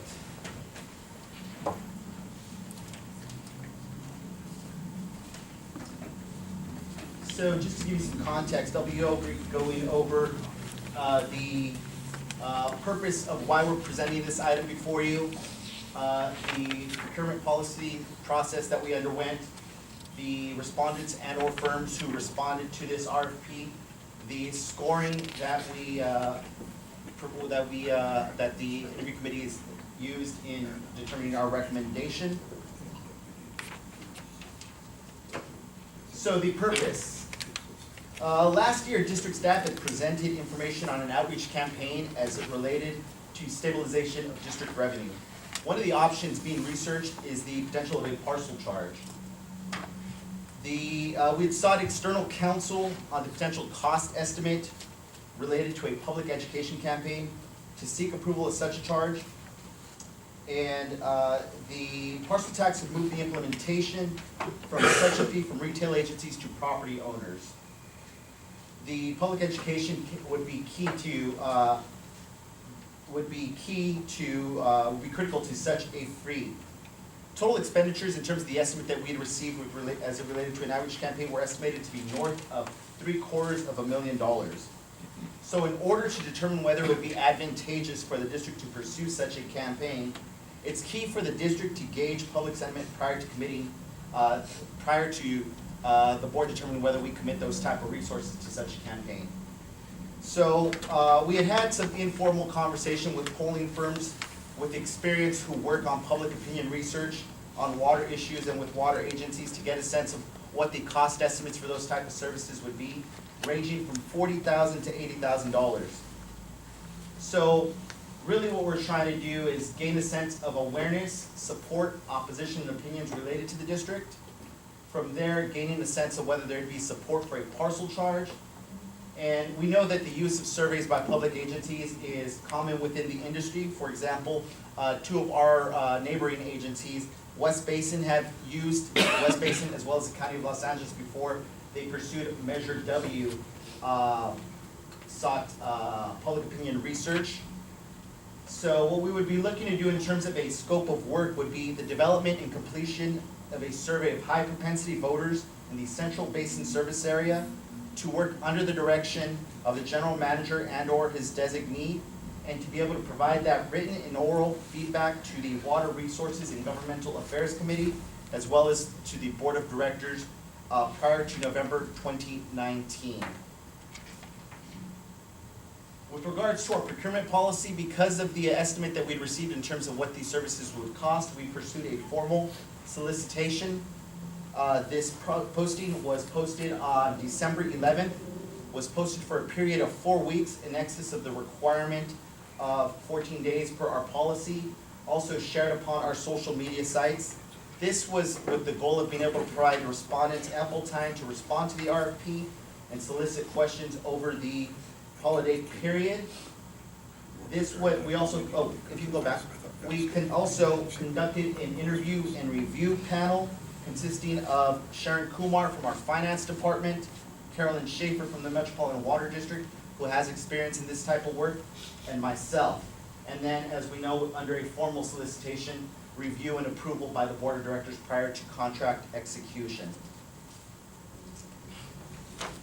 I would say, and I think our interview panel would say, that we were fortunate to have been solicited by 3 highly qualified firms, all 3 with experience serving public water agencies in California, 2 with offices in Southern California. We had the opportunity to meet with the 3 respondents, being Provolsky Research, EMC Research, and FM3 Research, on January 24th to discuss their proposals and gain additional insights into their qualifications and experience and capability to meet the district's requirements. All 3 of the firms proved to be highly competitive.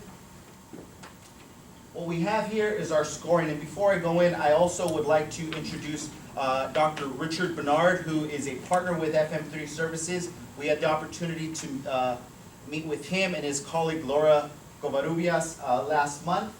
As you see, with regards to the score, they received a score of 95.3 out of 100.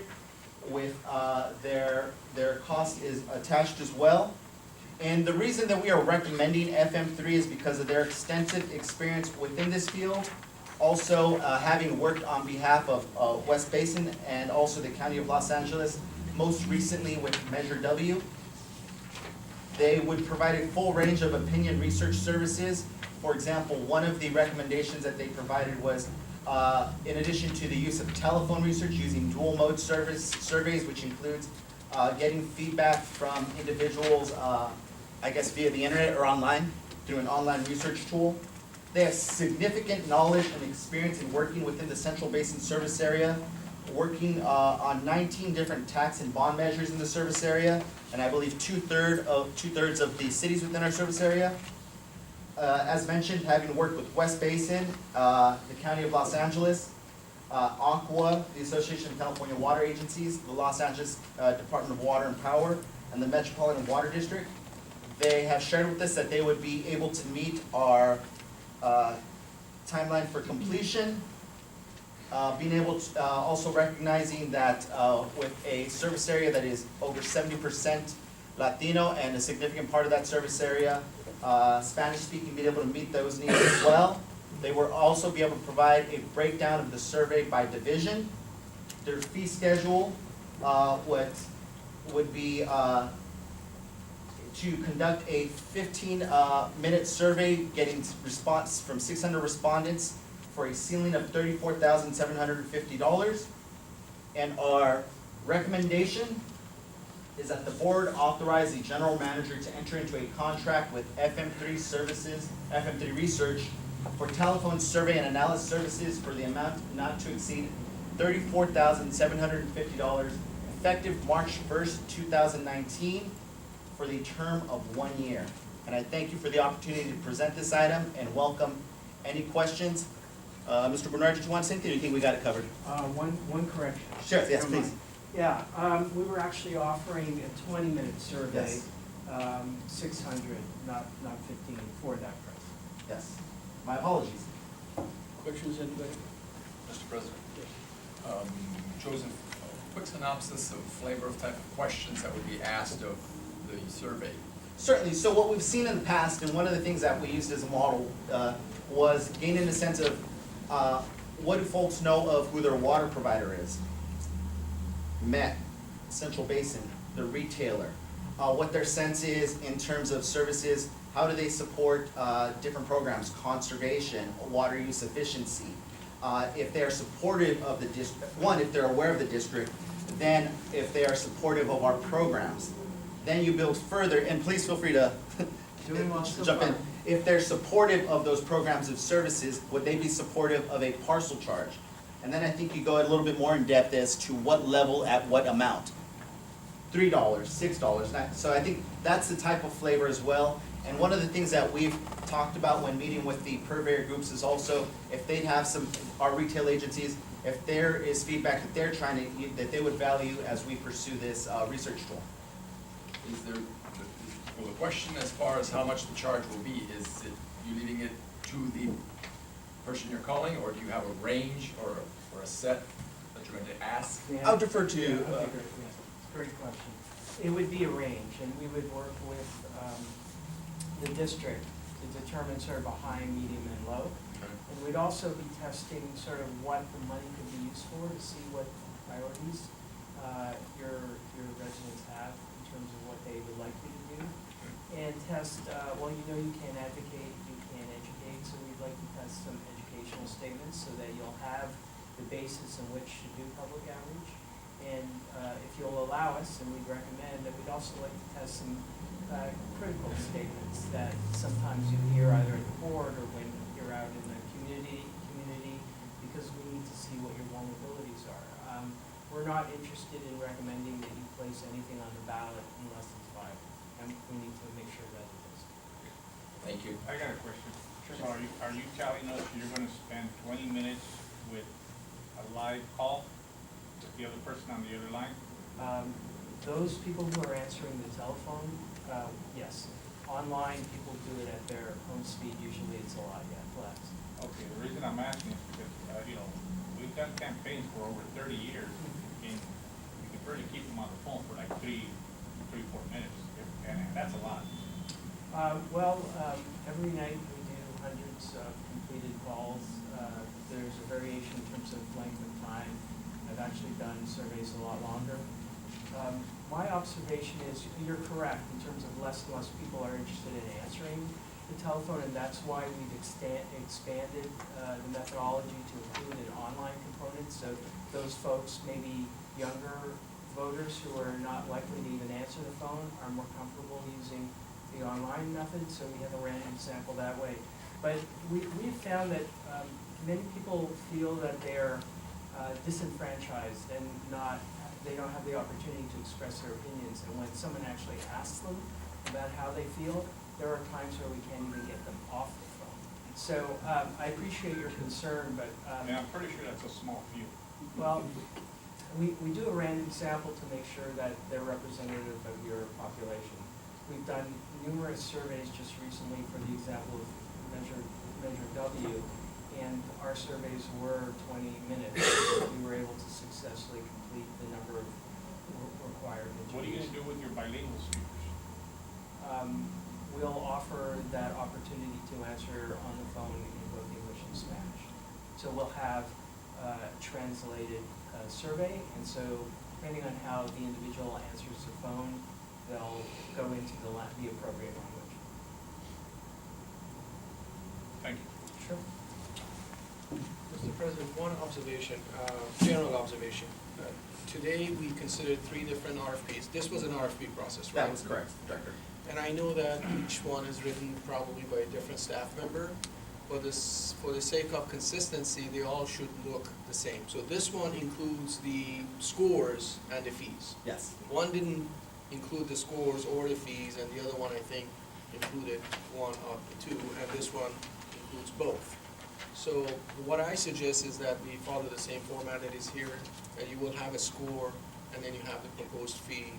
It's there, you've already made the recommendation, but again, for the sake of And consistency. this will be on shortlisted firms. Right, Yeah, on okay, shortlisted. yeah, because that way, yeah, that should be fine, and it's available, the directors want to see the scores of the Right. fees, we have them, they're on Right. file, and we also provide them, firms want to debrief, and they want to see the results, and it's all public record. No, I understand that part. But yeah, it's a good idea, we'll keep that. Thank you. The other thing is, did the RFP go into the selection criteria, expanded on selection criteria? Yes, in fact, if I may look at my, Because I didn't see it, so if you want to pull it, I'll take a look at it. certainly, so, I believe the RFP was,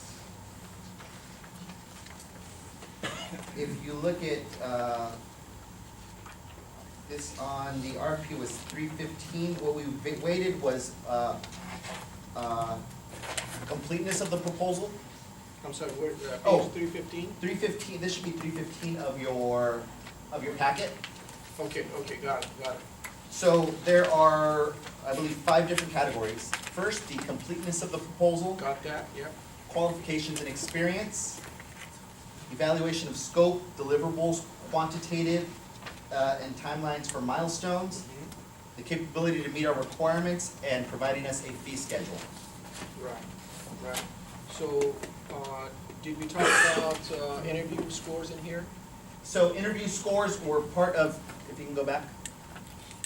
Interview scores were right there, and that was inclusive of that was inclusive of everything, really, is the interview. So that's not just interview scores? That's just not interview, that's also the review. So the same folks that served on the interview panel also reviewed the proposals prior to sitting down and conducting the interview. So this actually more It's a accurately is blended. an overall. It's a blended. Is a blended score. Okay, so it should say as Yes. such, it should be more clear. Yes. That's my suggestion. No, and I appreciate that. Thank you, All right, Director. That's it, thank you. Any other questions?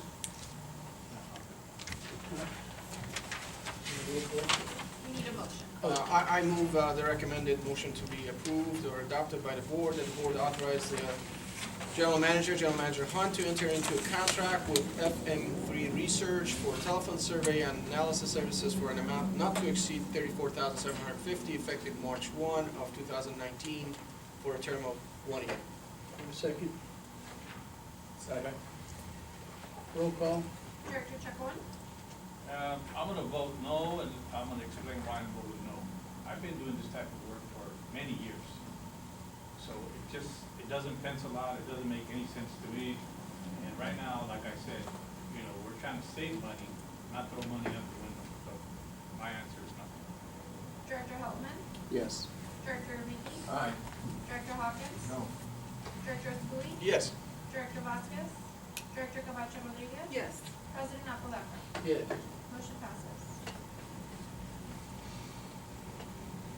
Item 22, mostly Alrighty, well, get set here. I believe, do we have a presentation? Oh, so, just, discuss a little bit of our legislative updates for the month of February. Of note was the, February 22nd deadline for bills to be introduced. That was last Friday. And what I'll do is discuss a little bit further down the line, 2 bills that are going to be of interest to the district. As it relates to one of the key items this year is the proposed budget. Last month, Governor Newsom introduced the proposed budget for the upcoming fiscal year. proposing 144 billion in general fund spending. Some key features is the paying down of $13.6 billion in debt, the building of reserves, and paying down unfunded retirement liabilities. Another key feature of the governor's proposal is to implement a safe drinking water fund. His budget allocates 4.9 million towards that. If you'll recall, this essentially is what the legislature was trying to accomplish through Senate Bill 623 last session, which would institute a per meter charge to provide support for those communities that lack access to clean drinking water, to fund operations and maintenance. There is, and I will share with you that we had the opportunity to participate, or more accurately, attend the Joint Committee of the Assembly Committee on Water, Parks and Wildlife, Environmental and Safety and Toxic Materials. It was a 3-hour hearing, so got nice and comfortable. There was feedback from both members of the water industry as well as from community groups. I would state that there is a strong sense from the legislature that this is an issue that they're gonna deal with this year. In terms of how they fund it, there's the recommendation from the legislature and from the governor as how to approach it. There's been a recommendation from the Association of California Water Agencies and CMUA for the development of a safe drinking water trust, which would state that during a year of budget surplus, essentially starting investing in a fund and using that interest to cover what the cost of a safe drinking water trust would cover. So I'm just making sure that I've got everything covered on that. Yeah, so that's gonna be an issue that we keep a close eye on, because that's certainly something that's of interest to our retail water agencies and to a lot of the folks that we serve.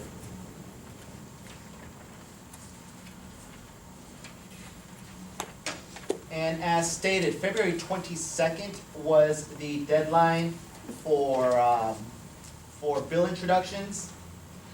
Of interest are 2 bills. Next month at committee, we'll go through a little bit more in depth the various water-related bills that were introduced, but there are 2 bills that are going to be of direct interest to the Central Basin Municipal Water District, and they're going to be attached to your Water Resources Committee memos for next month. One is 591, and the other is Assembly Bill 1220, both authored by Assemblymember Cristina Garcia. Assembly Bill 591 would provide clarification to the provision of appointment for director by the cities from Assembly Bill 1794, which was chaptered into law in September 2016. This would essentially, and we've had these conversations with Assemblymember Garcia's office about clarification as to how the cities appoint, making sure that either individual is, I believe the issue was work or live in the city. Is that correct, Kevin? Correct. I want to make sure I get the correct contours. You have to either work for the city or be a resident of the city. And we do know that last time there was issues with a appointing entity that appointed someone that had neither of those relationships. Yeah. And we still have a lawsuit pending on that with the city of Lincoln Park, which we'll talk about in closed session. So the idea is that this legislation would clean that up. Second, it would be Assembly Bill 1220, which would provide an alternative method of appointment of directors to the Metropolitan Water District Board of Directors based upon population. This would not supersede the current method of appointing directors based upon assessed valuation, nor would it impact the weighted voting of the Metropolitan Water District of Southern California. And we've been in conversations, Tammy, Kevin Hunt, and Kevin Water and I with Metropolitan Water District on how to best achieve this, and I'm going to have a follow-up conversation with them on a proposed solution that would hopefully get everyone on board. Would you like that? Yeah, I'm not even given the detail of what that is. Certainly. So essentially what it would do is, it would, I guess freeze is the best word? Yeah.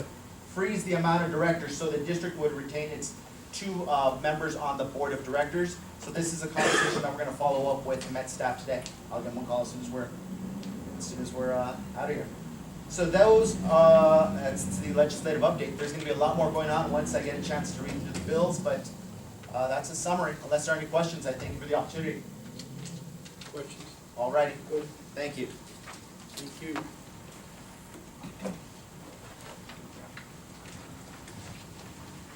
Item 23. can almost say good afternoon. This agenda item is an information-only item. As you're aware, district, this time of the year goes through and prepares a draft budget. This year, we're presenting the first part of that is the district's expenses, projected budgeted year draft budget expenses. So as you know, what the finance department does is we contact each department and they provide their expenses, which are then reviewed and that's the basis of the presentation today. So just as a summary, the district feels that the expenses are very reasonable.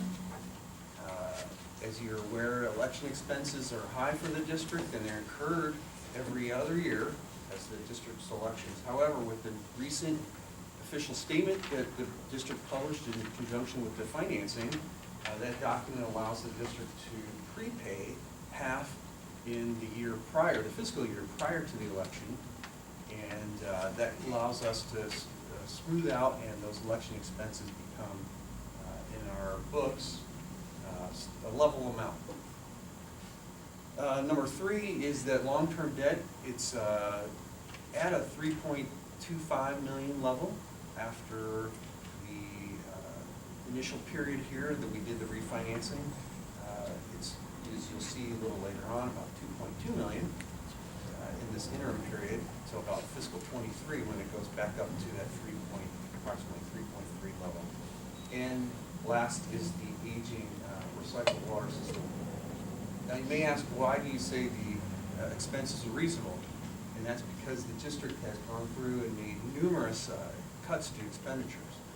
As you can see, there's 5 different positions full-time that were cut from previous budgets.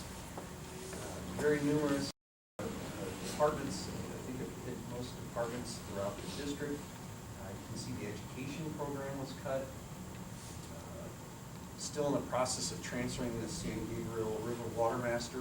Your board, this board has approved that WRD would pay that on an ongoing basis.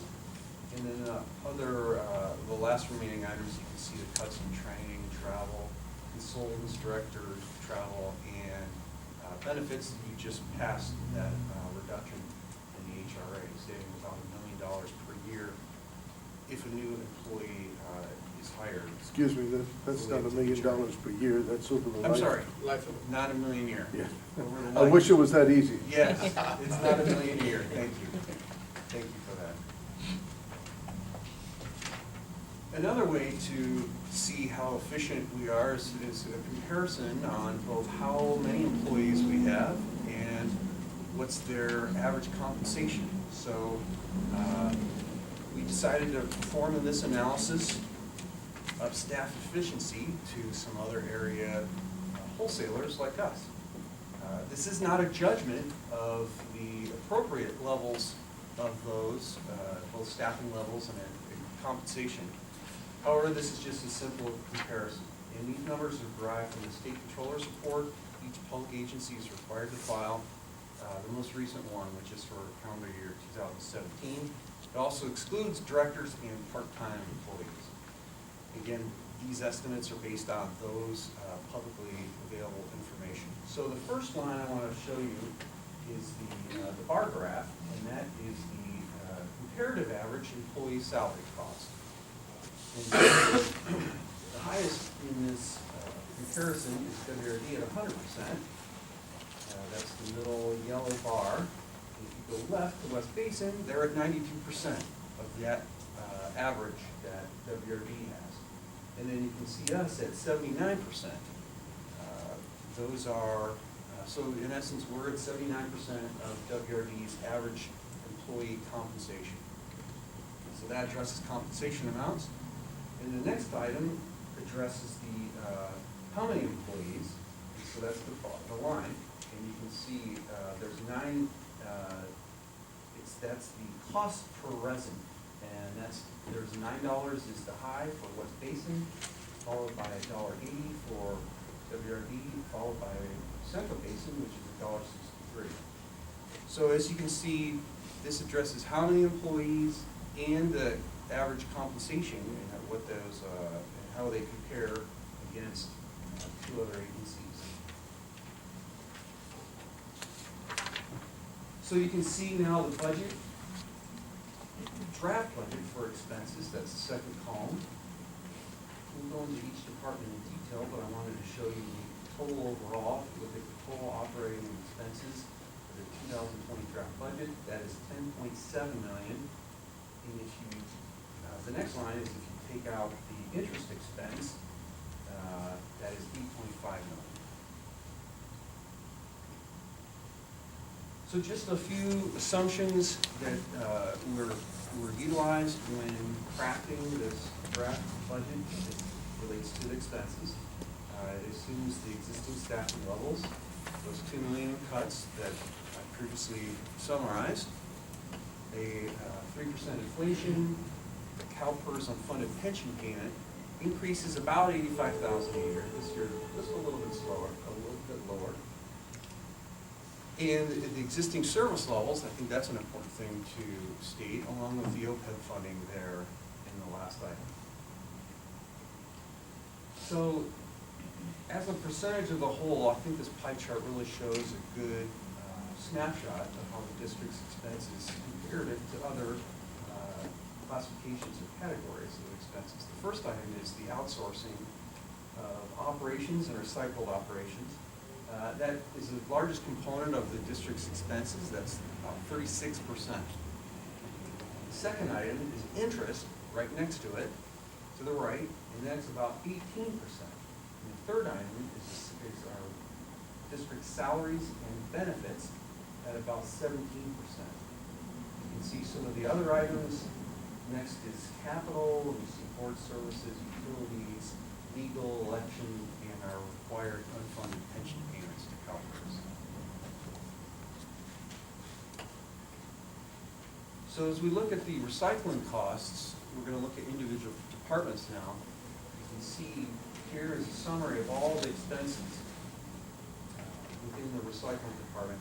As you see, the top one is contractors. That's the outsourcing. Second is the actual water that we purchase from the LA County Sand District. And third are utilities. For now, general administrative, this includes the IT, HR, finance, and admin departments of the district. The first item is you can estimate or guess would be salaries, along with the unfunded CalPERS and board services.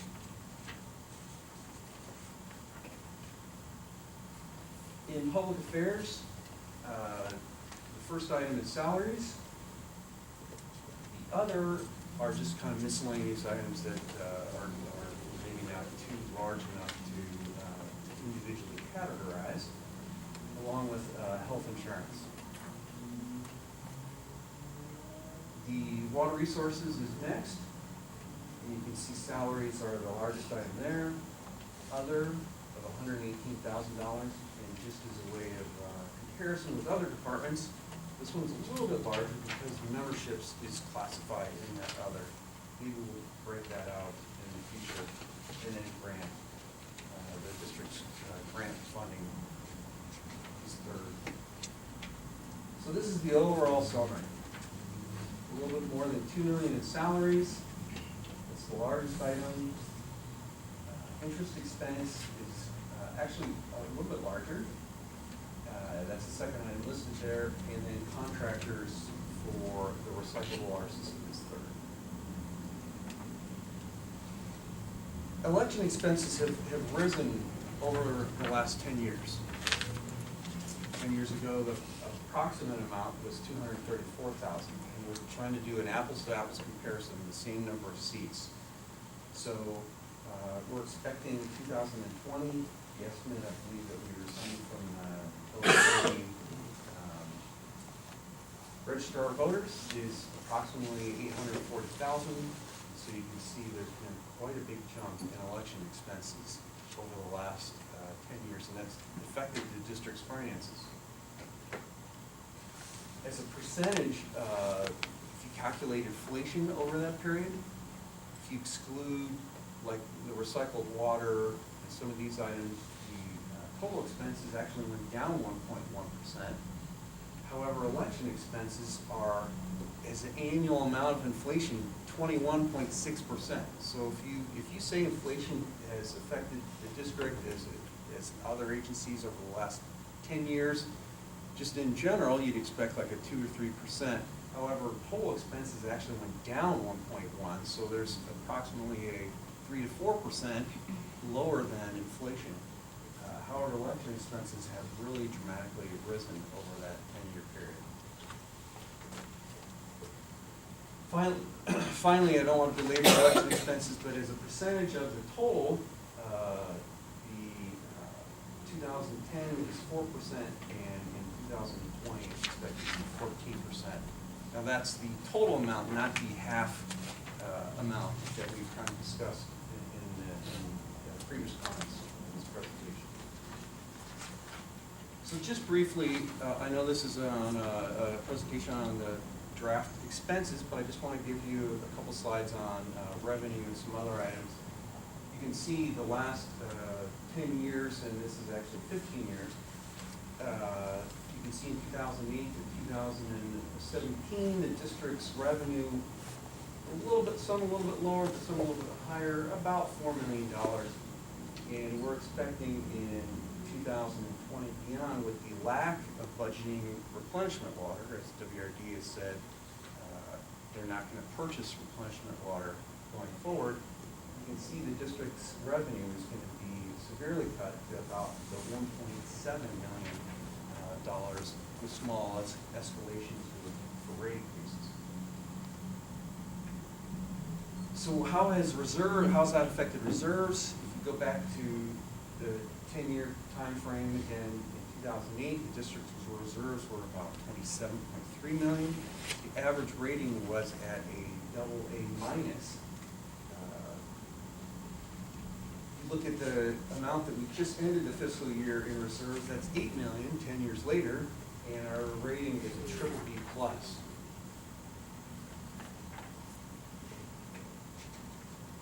As rates, let's examine rates over the last 5 or so years. In 2014, 15, and 16, rates were pretty level, but we've risen rates in the prior years, 17, 18, and the current fiscal year, 19, both for the existing water meter service charge, recycled water rates, and the admin surcharge on potable water. So I've kind of teed up where the district's finances are briefly here as it relates to expenses and revenue. Briefly, what are some of the solutions?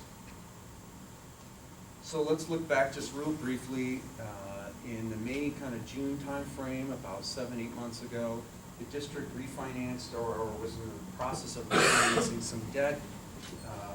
We created a lockbox, we defeased the debt, and the letter of credit, we were informed that the district's letter of credit would not be renewed. We were active in the refinancing mode, and that culminated in about the Thanksgiving timeframe, and the district did refinance the variable rate debt that had that letter of credit as a credit enhancement to allow a 4 to 5 year period of less principal debt service. So that's what the board has done. What are some of the things that we can do is to increase sales. That's the first item, and you can see a list of some of the items even discussed earlier today. It was number 2. The second bullet point. Or you can increase rates. And in the official statement that the district projected when we refinanced back in just a couple months ago, you can see those average rates for recycled, potable, and meter service charge. However, there is a limit.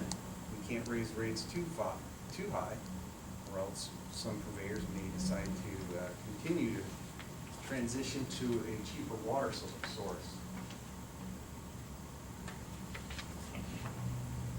There's also a third option. First, we can raise volumes, sell more water. 2, we can raise rates, and 3 is to have more fixed revenue.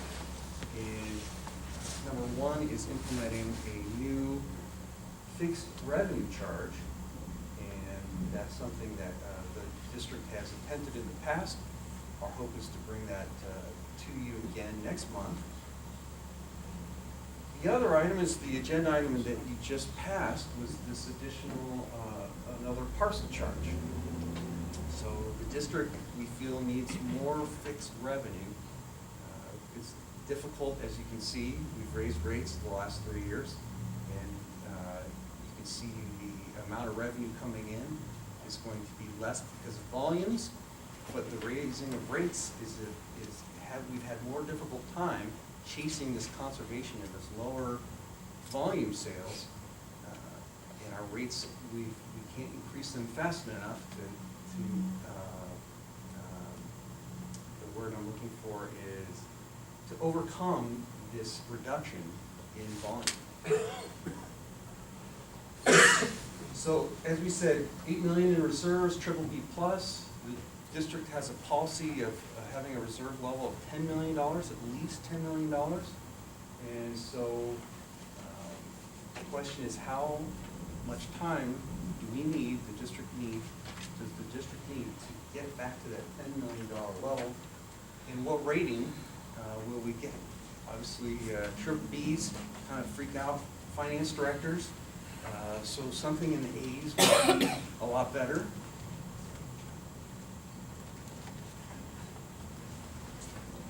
So the overall summary is that expenses are reasonable with existing service levels. The sales volume decreases are larger than the rate increases that we've passed. $10 million reserve level, that's not being met, and the district needs more fixed revenue. So next steps. Staff is working on the budget. We're going to do that through June. The board, just today and in that January to March timeframe, is considering benefit reductions. We'll keep updating the purveyors, the purveyor workshops. We gave an abbreviated presentation of this item just last week to the purveyors. Next is to pass a resolution just authorizing a fixed charge. That's actually setting the rate. That bullet point in there, and number 4, is to then perform the rate study that goes through and does some of the things that we need to document for Prop 26. We're not a Prop 218 agency like most retailers are, so we're governed by Prop 26 as a wholesaler. Then the board potentially considers the budget in the April-May timeframe, and then finally considers rates and adopting the rates, volumetric rates, and then the actual fixed meter rates at the May, kind of June timeframe. So that concludes my presentation, and I'd be happy to answer any questions. I got a question. You know, it's a good presentation, you touched on a lot of things, but you never touched on stop giving discounts. I mean, we want to cut here, we want to cut there, but yet we're giving a big discount to WRD. Why don't we stop that? And they keep hiking up their rates. Partially, we have a contract. Yeah, contracts can be broken. Right now, our district is hurting, and we need to look at everything and stop everything that we've done wrong. Director, even if we limited that contract tomorrow, we're not projecting any purchases from WRD in the future, so 0 ton. No, and I understand you make a good point, but I brought this issue up many times, not one time, just many times. But nobody wants to stop giving them a discount. Do we know why? Again, I think the question of whether that's a discount or not, we should have that rate discussion when we do our rate setting, because in many instances, there's a justification for replenishment because it's a bulk sale, and it's much more efficient, but it does take time for, so. And I understand, Kevin, but Yeah. once again, you're not answering my question. I brought it up months ago, so this could have been handled months ago. they've already told us they're not gonna get water from us, but yet we still continue to give them a discount. If they're not gonna get any water, are we giving them a discount? Their rate was set by a contract that was originally signed in 2014 and augmented in 2015, that they get a $70 per acre foot charge. And that's a 10-year, $120,000, $120,000 acre foot contract. We're about 90,000 acre feet into it right now. So I think, and they're still gonna buy another 4,000 acre feet this year. But again, that's something, as I told Director Chacon, it's an interesting concept. If they're only gonna buy intermittently, maybe we should charge them more, et cetera. We'll Yeah. take a look at that, but but we gotta do it in the right process. I can't just do it. It's gonna be when we do the rate setting this year, we'll have a vigorous discussion on each one of our rates, I'm sure, and this is one we'll tee up there. Will it help us with the budgeting, because we can't reliably budget for this purchase of replenished water? I think we all know they will buy replenished water again, but you can't predict it. If there's another drought, they'll be knocking on the door. If it stays wet for 5 years, they may never knock again. So it's just a different situation, and it gets complicated. We could spend hours on this. It gets complicated with the Water Code Section 1211 and a total decrease in recycled water. They may be knocking a lot more than we think, but that's a complicated issue. For our budgeting purposes, we're trying to be conservative. We're projecting 0 revenue for WRD. So I think my answer to you is we will bring up the rate for a vigorous discussion when we do the rate setting in April. When's the last time we raised it? Yeah, they haven't had a raise in over 10 years, and yet they got a discount the last 3 or 4 years. And I don't know anybody that has any expenses that went down. Everything we have has gone up the last 10 years, and yet we haven't done it to them. And Again, I the don't board, understand that. the board in 2014 voted for an amendment with them where they would buy a certain unlimited amount of water, 120,000 acre feet at a and it also is not just a $70 an acre foot, there's also a fixed monthly charge. I believe it's $7,000 a month. So even if they don't take water, they're paying us a fixed charge too. The board adopted that in 2014. They signed on for an addendum in 2015. The board wishes to choose something different, we'll take it up and do it in the appropriate time. I don't disagree one way or the other, anything we can do to get money, but I can't just make it happen like that. We have a contract that we have to figure out how we live with. Ethical business dealings. Directors Hawkins and Chacon bring up good points. I mean, if there are opportunities to restructure, because, you know, I get the point, you know, you were counting on the volume of 120,000 acre feet, you know, you get a volume, sell volume, you discount it because the amount of work that goes into it is less. I get that. I don't know what the term was for how, when the calculation was done for the $70 charge, what went into the calculation to arrive at that $70 figure. I don't know what it is, so I can't Yeah, speculate. it was strictly a negotiated figure before I got here. Right, right. So what the rate ought to be now, not $70, not Exactly. $500, that's what we're trying to figure out. And we're doing a similar thing with City of Vernon right now, where we have a contract that part of it expired, part of it did. We're renegotiating rates right there. Right. But we have a legal basis We in gotta that bring case. it back and take a look at it. Thank you, John. Okay. Next.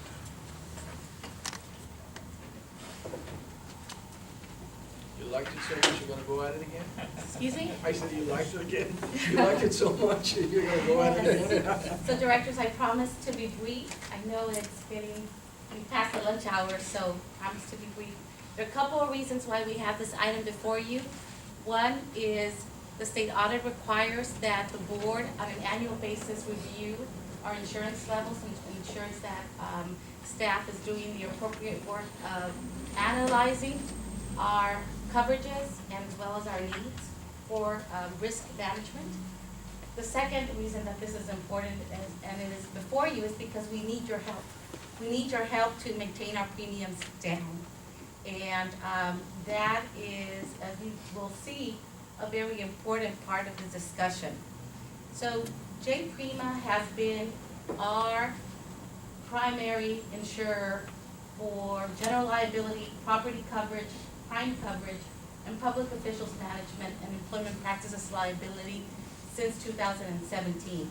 At that time, the board voted for a 3-year agreement with J. Prima. This is the 3rd year that we're starting on April the 1st, 2019. And our workers' compensation coverage is provided by the Special District Risk Management Authority, SDRMA. So what we're talking here today is about the first coverages that you see before you. If I could have the other slide, please, Robin? Thank you. So a couple of highlights with regard to this renewal. Exhibit A in your packet shows the renewal that was presented by J. Prima. One, this is our third year. It's our last year of this 3-year commitment to J. Prima. It is a 1% premium increase. Other members at J. Prima have seen a 4% on average increase, so it's good news for us that we're going only up to a 1% increase. In addition to that, they've removed the conditions to retain the general manager and general counsel from this renewal. This was at the request of the board last year, and it has been done for this year. Lastly, the deductible for our biggest cost, which is the employment practices liability and public officials liability coverage, still remains at $250,000 for the deductible. So here is a snapshot of the coverages. This slide shows you each of the coverages offered by J. Prima with their corresponding limits, deductibles, and annual premiums. And I believe you have an exhibit that shows a comparison from this year to next year's renewal, which is April 1st, 2019. Next slide, please. So in addition to what you just saw, we have recommended, per the recommendation of our broker of record, Keenan and Associates, to add cyber liability. We removed it last year because of cost containment reasons, but for this year, we want to make sure that we added, given the fact that there's been such a high risk exposure, not necessarily for the district, but overall in the insurance market, to have cyber liability coverage.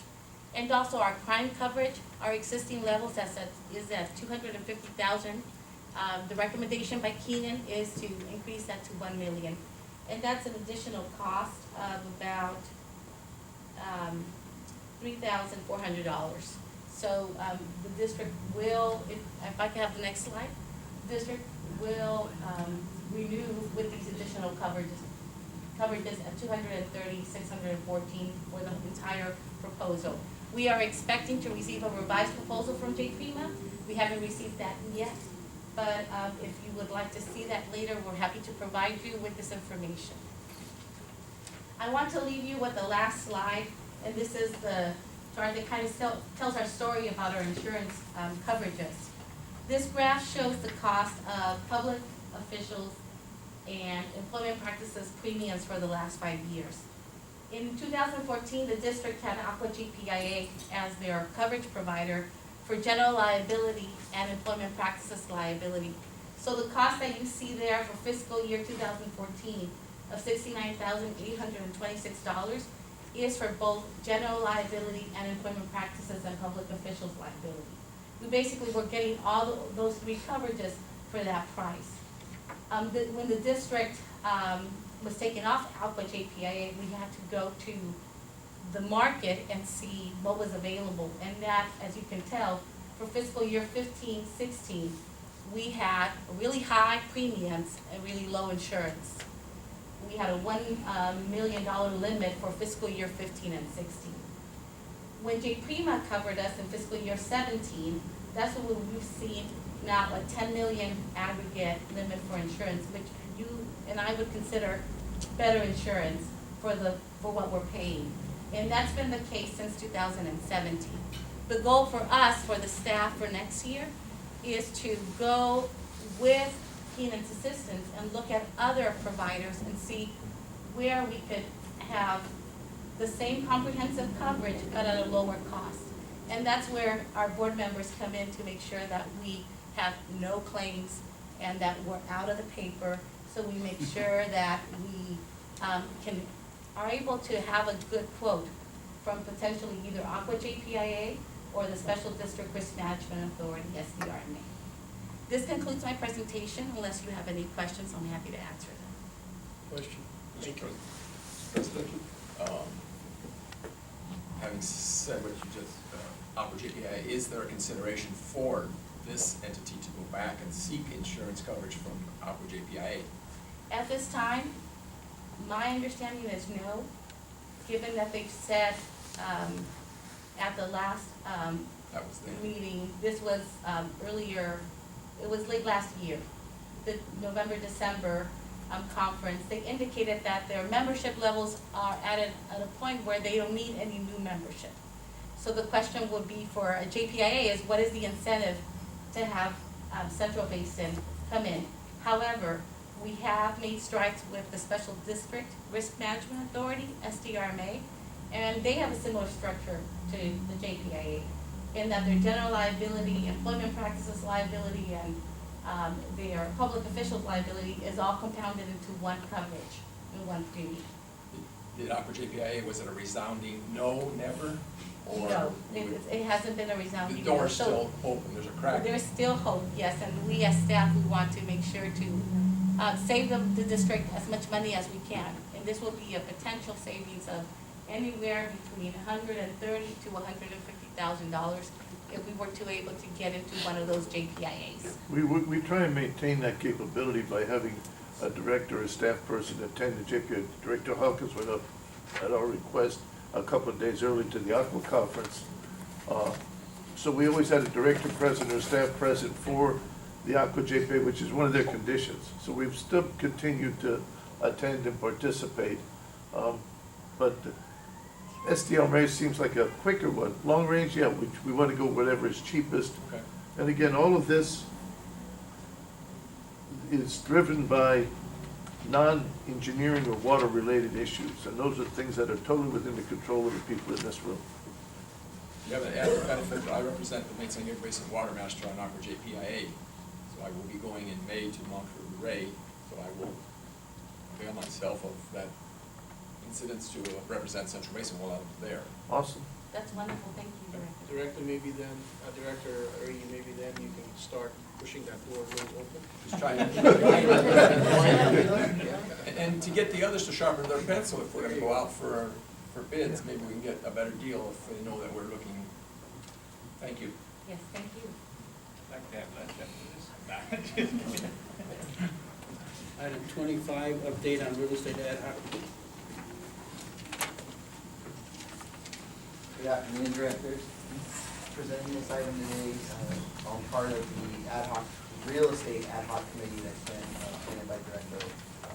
We currently have 6 members that have attended 4 meetings over the past 6 months. Those members include Director Apodaca, Director Hawkins, Director Chacon, special guest Bill Pace, and from staff Kevin Hunt and myself.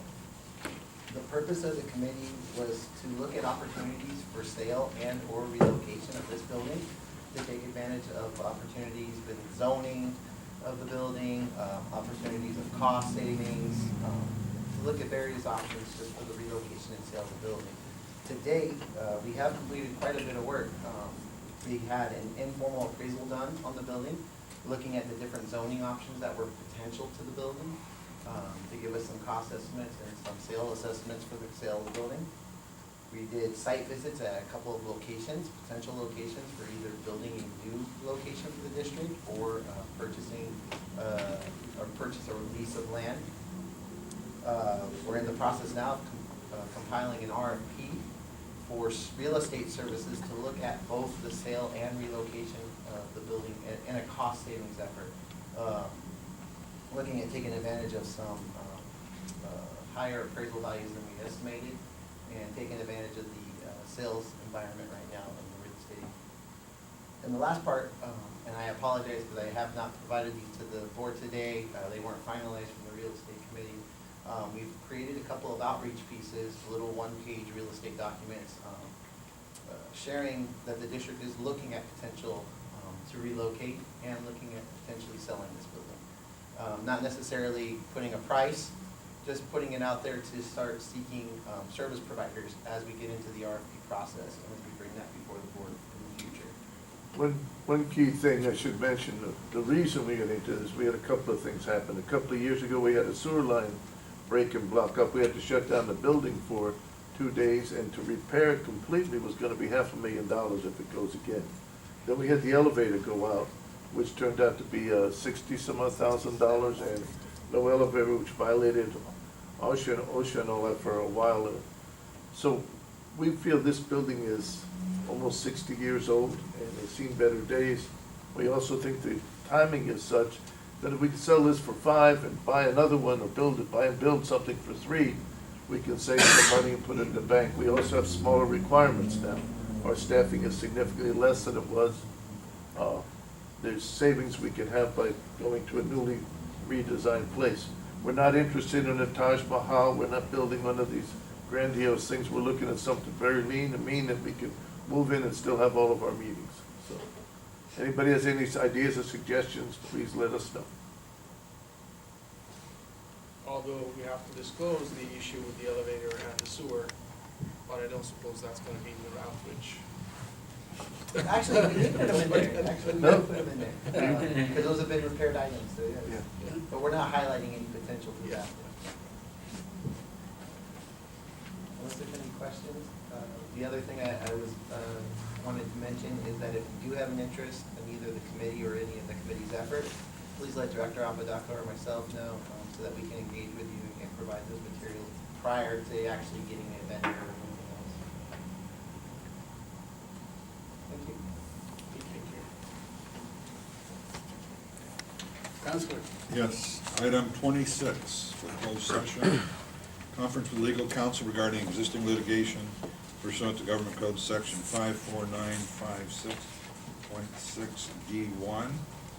People of the State of California, City of Huntington Park versus John Escudi, LA Superior Court Case BC 710389. And item 27, conference with legal counsel regarding existing litigation pursuant to Government Code Section 54956.9D1, Ronald Belkey versus Central Basin Municipal Water District, and those 1 through 100, Los Angeles Superior Court Case number BC's 721401. Please note that the Brown Act prohibits the disclosure of confidential information acquired in a closed session by any person present and offers various remedies to address willful breaches of confidentiality. These include injunctive relief, disciplinary action against an employee, and referral of a member of the legislative body to the grand jury.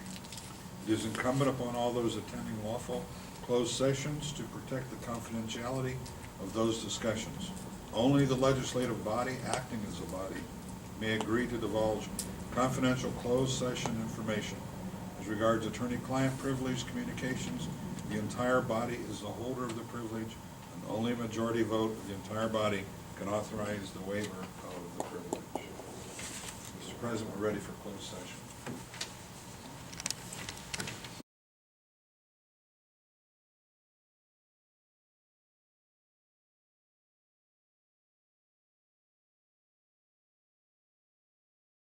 The Board of Directors met in closed session to discuss items 26 and 27. 26 is Los Angeles Superior Court Case BC 710389, People of the State of California versus John Escudi. No reportable action was taken. All directors were present except Director Vasquez. Item 27, Los Angeles Superior Court Case BC 721401, Ronald Belkey versus Central Basin Municipal Water District, and those 1 through 100. All directors were present except Director Vasquez. No reportable action was taken. That's the totality of the closed session report. Number 28, no, nothing else to report, Mr. President. Number 29, one thank you to the directors for their participation and to all the directors for their patience today. We'll try and keep the board meeting shorter going forward. And the second, we will be looking at setting some special board meetings in March or early April about board organization, the process and stuff like that, and possibly even on the finance part of it. So we'll work with the directors, make sure everybody can be there. We'll start that process. And that's all I have. Director? Just a real brief comment. I appreciate Kevin's reports and all the work he's done with the district, and I also appreciate all the staff, and I look forward to working with everybody. I know we got a lot of road to travel still, so I'm anxious to get started and hopefully we can work together and get some things in. As well as my colleagues on the board, my fellow directors, I look forward to working with all of you. Thank you. Director Skewey? Mr. President, I just wanted to congratulate the new board members. I'm looking forward to working with both of you, and also congratulations to you. Thank you. Director? Looking forward to working with the directors to move the district forward and do what we can to streamline and be aggressive in what it is that we do. Director Chacon? I'd also like to congratulate the new directors and also everybody in their new positions. I asked, and I got caught off guard here, if you guys are interested in something and you need my support, please approach me, don't be scared, you know, and I'll be more than happy to support you guys. Director Hawkins? Congratulations on our new directors, and I look forward to working with them, and I think we'll help with that.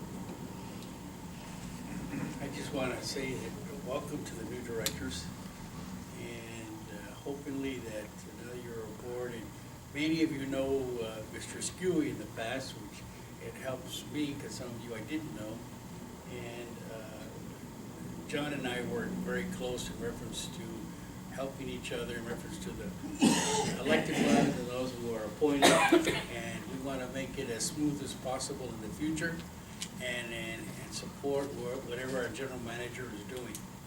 So with that, thank you, and thank you for voting for me, thank you, and meeting's adjourned.